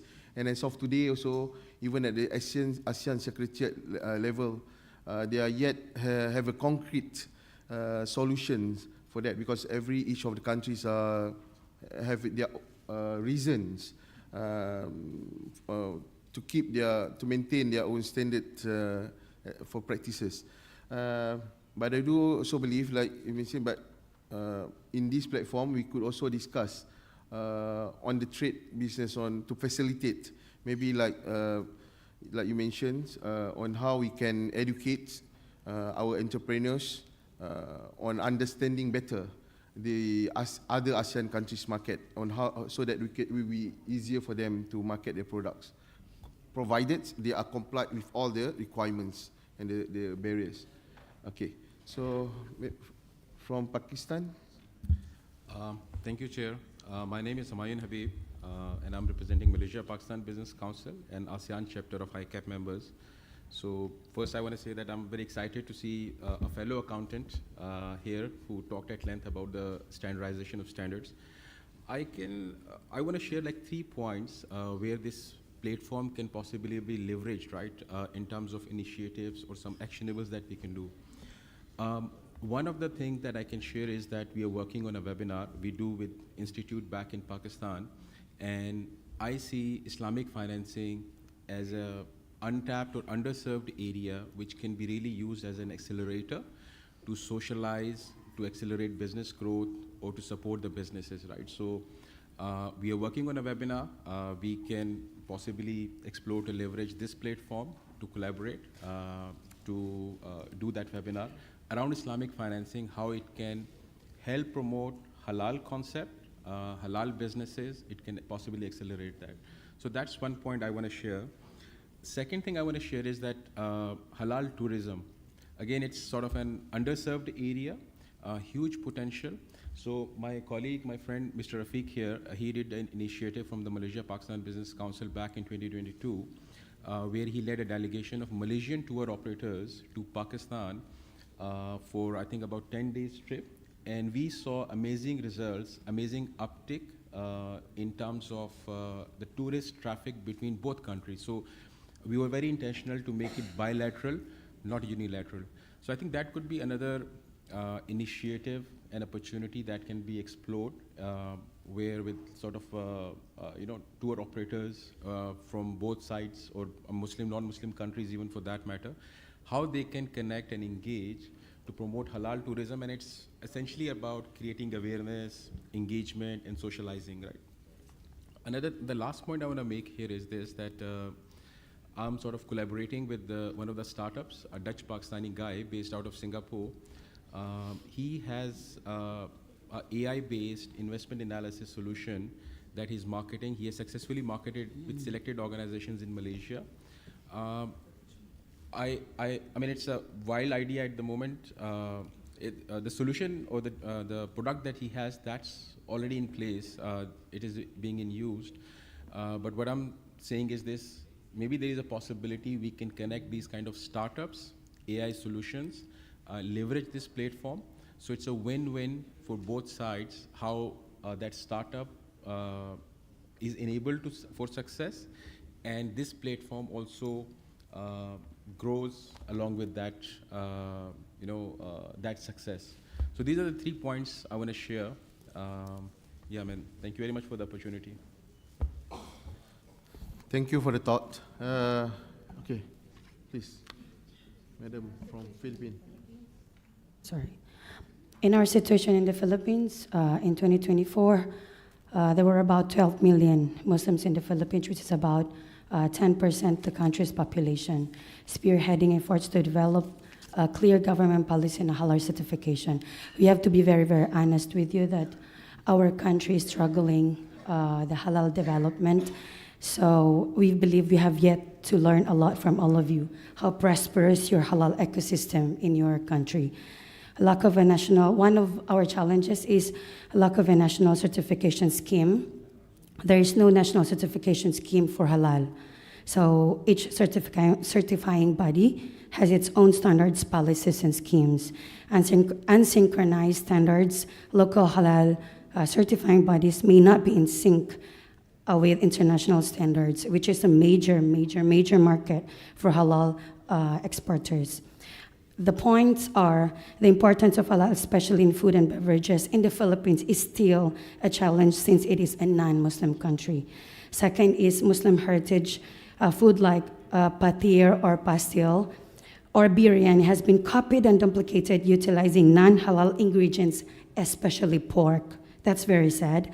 Need for intensified halal education beyond Muslim communities. Cebu City taking the forefront for actively support, help, and implement needed changes to ensure a halal certified community. Need to include certain sectors like the academe and health as part of the intensified effort to educate and showcase the importance and essence of halal certified services from food and beverages, cosmetics, etc. Lastly, that this is beyond just Muslim organization, especially in non-Muslim country. This is more than just Muslim communities and funding, but more of securing a harmonized effort with different sectors to ensure full implementation and hopefully in time full compliance. Jazakallah khair. Thank you, Madam. So just to reflect what been highlighted by Madam from Philippines. As you know that Philippines is not a Muslim majority. So organization that or certification bodies that handles the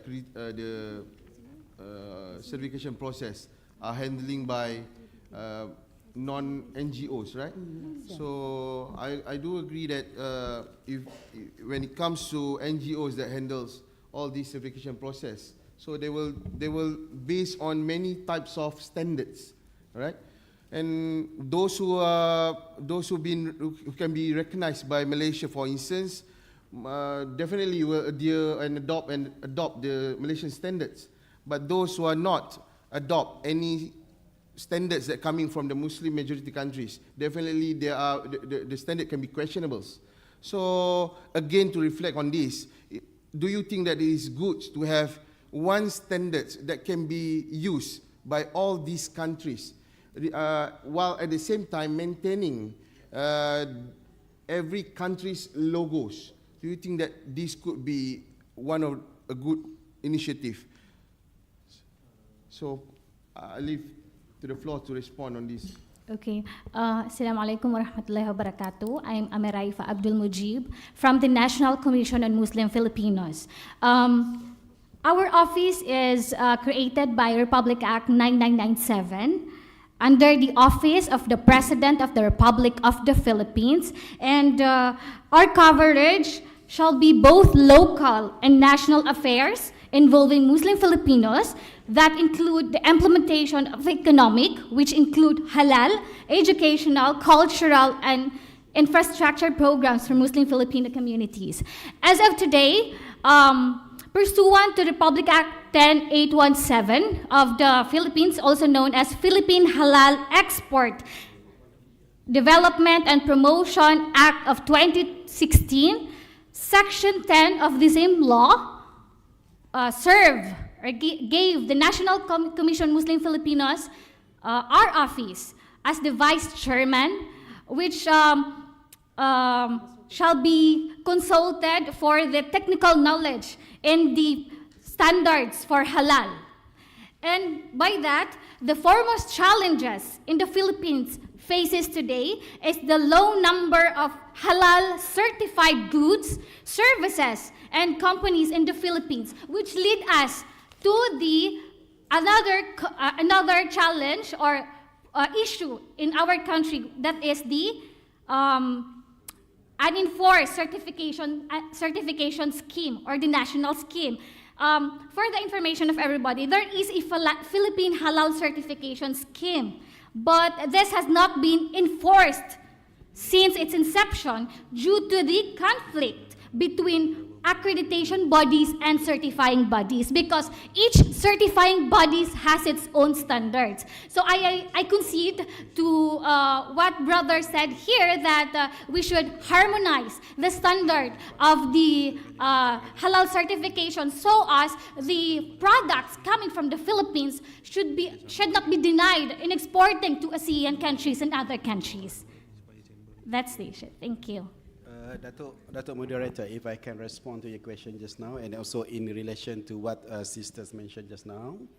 So we're talking about the harmonization of the halal standard. That is number one. I think this will take some time also, because I think that's why importantly I mentioned just now also we have to have the secretariat to look into the various standards among all ASEAN countries. They will study and review this and then come with the suggestion how to harmonize the standard. That is number one. Secondly, on this reciprocal recognition of the halal standard, I think if we have the halal standard, that is actually moving toward the harmonized standard, halal standard or halal certification, we can have this reciprocal recognition. For example, if the Philippines has actually met the standard, of course, the Secretariat will have the accreditation body within the Secretariat itself. We should look into the standard and they do a bit of audit on the Philippines, for example, their standard and how they do the halal certification by this objective or independent body under the Secretariat. They can actually do the certification of your standard within the Secretariat of this independent body, which we're going to actually come out with the suggestion after this. So that gives a little bit objectivity and independent whether the certification in Philippines is actually up to the standard of this secretariat. Yes. So then I think we go on the reciprocal recognition, which is I think the Philippine standard is actually equivalent to this ASEAN standard if you're moving toward that. So then we can have the reciprocal. We can actually reciprocate your halal certificate. We recognize your certificate. We recognize our certificate. Then I think later on, at the end of the day, I think we can have this halal, ASEAN halal recognition and also certificate and also maybe probably logo later on. Yes. But I think that's why I think the structure must be correct, the framework must be correct, the governance must be correct first. Then I think we can handle this. Of course, this is not to be done without any funding. Also, that's another issue that we have to actually look into. But I think the reciprocal recognition is very important. Harmonized halal standard is very important. Then we need to have a body which is independent to do the accreditation on every ASEAN country to certify whether their halal certification is okay or not. Yes, okay. The reciprocal recognition is very Thank you, Dr. Salihin, and thank you, Madam from Philippines. So I guess the issues of harmonization is, I would say that it's unsolved. I mean, it's not an easy, Mr. Chairman. it's not an easy topic. It's a heavy topic, and I also agree that mentioned by Mr. from Singapore just now that this topic, yes, I do agree that we can put this platform to highlight this platform to the higher level, but I guess this level should be discussed and solved by at least at the governmental level. Of each governmental levels. Okay, so allow me to go next topics. I believe that there are also other issues, right? Besides all these harmonizations of standards, I believe there are also other issues, like for instance, is very strong. Unofficially, tenders offered by the government on F&B include the requirement for halal certification. Even in the Philippines, we have funding coming from the Department of Trade and Industry, being the chairman of the Halal board. I mean, this platform could be like, okay, we know that some of these, coming from Singapore, Malaysia, Brunei, Indonesia, we are the halal industry, the halal ecosystem itself is very prudent. I mean, very good. The ecosystem is very good because being supported by the governments. Likewise, unlike our fellow countries like Philippines, Laos, maybe Vietnam, they are left behind because the governments are not really supporting the halal ecosystem. I believe this could be a platform where we could help practice.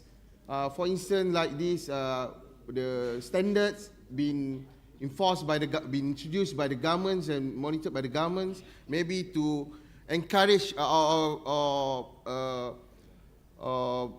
demand their head government to look more to give more. Maybe anyone to give comments. Right. Okay, we keep discussing about standard, right? And then I believe that this initiative, ASEAN Halal Roundtable Dialogue, is in conjunction of Malaysia as a ASEAN host for ASEAN. Okay, so why not for this quick win period? Okay, as a Malaysia, we have JAKIM, right? And JAKIM already they already recognize a few certification body. Okay, our challenge right now, how to create trade between the countries, right? So if we keep discuss about standard certifications, it won't end. It won't end. Now let's focus how we can consolidate the data first. Then we transform to the blueprints. Then only we can move. For certificate, I think we leave it to the governments, right? And then I believe that it has been discussed over 10 years, 20 years. But Madam Dazina, we don't forget that coming from all these 10 countries, I mean the main market, I mean the biggest markets are coming from Indonesia, definitely, right? Yeah. Because the contributions of their highest numbers of Muslim populations, the 200 millions over there. So, but do remember that when we just now when you talk about that Malaysia, right? So Malaysia market is not really like, I mean, maybe a very small portion of Indonesia. But when Indonesia impose their halal standards, I mean halal requirements, whereas that Indonesia still require another, I mean, the product to be endorsed, to be certified by their halal standards, that will hinder the process of import or export into that countries. So I guess this platform could be also a place where we could, and I believe there's discussions among countries, intergovernment countries, between countries. In fact, Malaysia is also having mutual recognition agreement between them. So, but the others, I'm not really sure. But I guess this platform could be a place where we could highlight the issues to the Indonesians, maybe to give more, to have a serious discussion within the ASEAN on how they can resolve on these issues. So from there also we could help our entrepreneurs to export into Indonesian markets. I do agree that we do need to understand the supply and demand by getting all the data from each of the countries, especially the products and whatnot. But then with this kind of scenario, it will be difficult. I mean, the root cause is still there. If we are not urged the governments to resolve it as soon as possible, then no point of talking about all this, right? I mean, we are talking about how to help products from outside Indonesia to enter Indonesia, but then at the same time, the root cause is still there, right? So I don't think that even if, let's say, Malaysian companies or entrepreneurs and businesses, they are already halal certified, and then they are also able and they have a capacity to get again certified by Indonesian halal. So it will be costly, and I mean the process also tedious. So it's us, I guess, to pose and highlight these matters, at least to the ASEAN Secretariat and to the head of the government, so that they can take a proper actions towards these matters. So that's my view. So any other views? Chairman. Mr. Chairman. Mr. Chairman.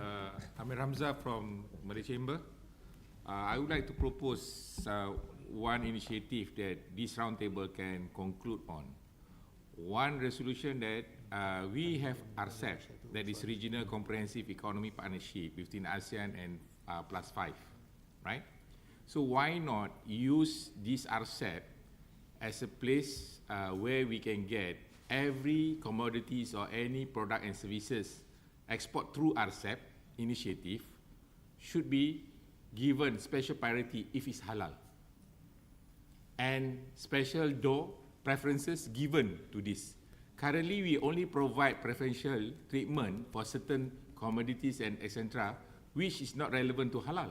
So why not create this preferential e-form for RCEP to accept every countries in RCEP accept on this part. But to do that, that's where the standard harmonization of the standard comes into the picture. Because under RCEP, we have harmonized tariff, harmonized code for custom tariff, right?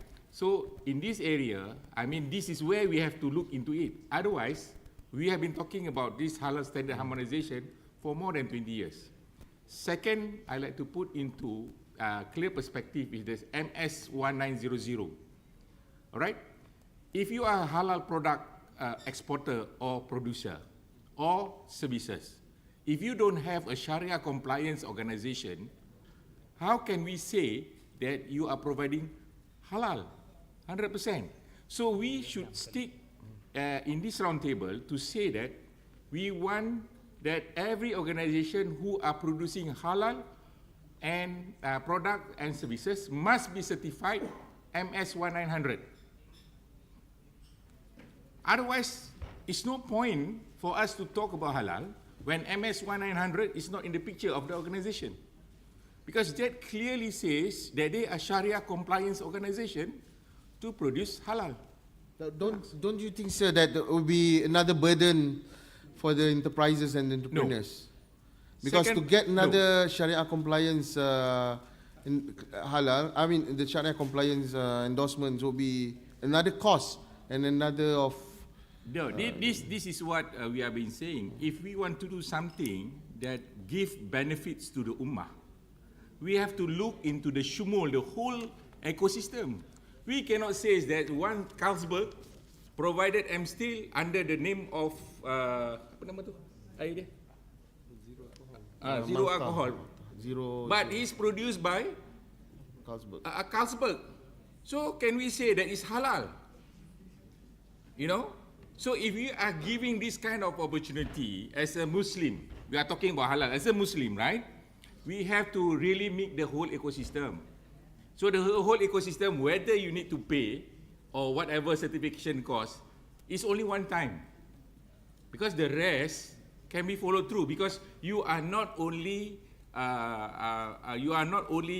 making, or you not only expansion the halal product, but you expand the da'wah of Sharia in the whole economic system. So we have to look beyond that. So I think it's high time, because MS1900, I like to share with our friends in this segment, we have MS1900, which has been pursued by Malaysia since 2003. So now we have a 2014 standard. So we would like to share with you all, why not those who are having this, adopt this MS1900. Once you have adopt 1900, it's easy for us to adopt the MS1500 for halal. Because we have already been cleared in their mind that the organization or the company itself is Sharia compliance, and what's safe for them to do Sharia products. So that should be the way. Otherwise, we will be attacking at the wrong side, and at the end of the day, 25 years down the road, we are still talking about it. So no point. And furthermore, my friends of Asian, it's high time that we do some changes on this area. Because we are fighting, like for example, ASEAN, we are talking about Asia, right? Most of ASEAN is in Asia. So the Europeans are dictating us by having their ISOs, right? So something wrong. We are trying to be independent from European influence. And yet we are still bound by them after more than 60 years. So it's high time for this roundtable to look clearly on this aspect. Yes. Right? So I propose. Thank you for the proposal, sir. So just to reiterate again, the first one I would definitely agree. Then is also to reflect what Madam Dazlina just mentioned earlier, to at least to come up with a special preferences of the commodity products, right? So at least products and services. So by having this, we could have a series of list of commodities and services that falls under halal, and with that we could put forward at least to the head of government for each country and also to the ASEAN Secretariat to take note on these products. So at least, even though there's a barrier in terms of halal standards, the differences of halal standards among the countries, even though it falls under, let's say the product falls under the zero tariff barrier, but yet it still cannot enter the specific countries due to these differences of halal standards. So by having all these data at least, we could for at least they can put considerations on giving some excuse for this product to be imported or exported. So, but then about the Sharia compliance, MS 190, 1900, as mentioned, as proposed, to let the entrepreneurs to at least have the MS 1900 first, and then goes with the letter with MS 1500 of food. We are talking about the standards imposed by our Malaysian governments. So on this note, I would like to open any comments on the second proposal. I would like to open any comments from the floor. For in the Philippines, thank you, sir. That lead us to our next issue in the Philippines, because we have incomplete halal value chain. Notwithstanding that for a good to be halal, it should be halal from root to the table. And we have incomplete farming, warehousing, and logistics. We have problems in the Philippines. And of course, we have also issues on halal logo, because there are issues with forged halal logos and expired halal logos. So if our certifying bodies will have Sharia compliant, and the halal producers also will comply with Sharia, I think there will be no problem, and we will have reciprocal recognition, as brother said. Thank you. Thank you, madam. Any other views on this note? Yes. Oh, I keep on receiving from Singapore, Philippines, Indonesia. How about from Vietnam? We have other members, Vietnam, Thailand, Brunei. At last, my turn to talk. Okay, before that, from Vietnam, please. Yeah, I think that among here, Vietnam is the country that lately catch up with halal. And 12 years ago, I think 14 years ago, in Vietnam, we don't have any body to certify halal certificate. At that time, I was in logistic field in Vietnam and worked directly with many exporters from Vietnam. At that time, some requirement from importer that they require halal certificate. And at that time, the manufacturer really they don't know how to provide that certificate. And the way they do is they have to provide all the source of ingredients. And then later after that, we have, I think, about 4 private companies that do Halal certified. And only recently, the government looking at the Halal industry, the Halal sector, that is called, it take like 1 billion USD, 1.5 billion USD in the world, and the government just think that Vietnam cannot like miss the chance to export to the Halal market. So that is the force that to push the government look into Halal market. Because in Vietnam, the Muslim community is very little. It's not even 1% of population. That Vietnam population now is 100 million people. And the Muslim community is just at 20, not even 1%. 0.2% of Muslim community. So that is also a challenge of Vietnam to enter to the Halal, to develop Halal industry. We have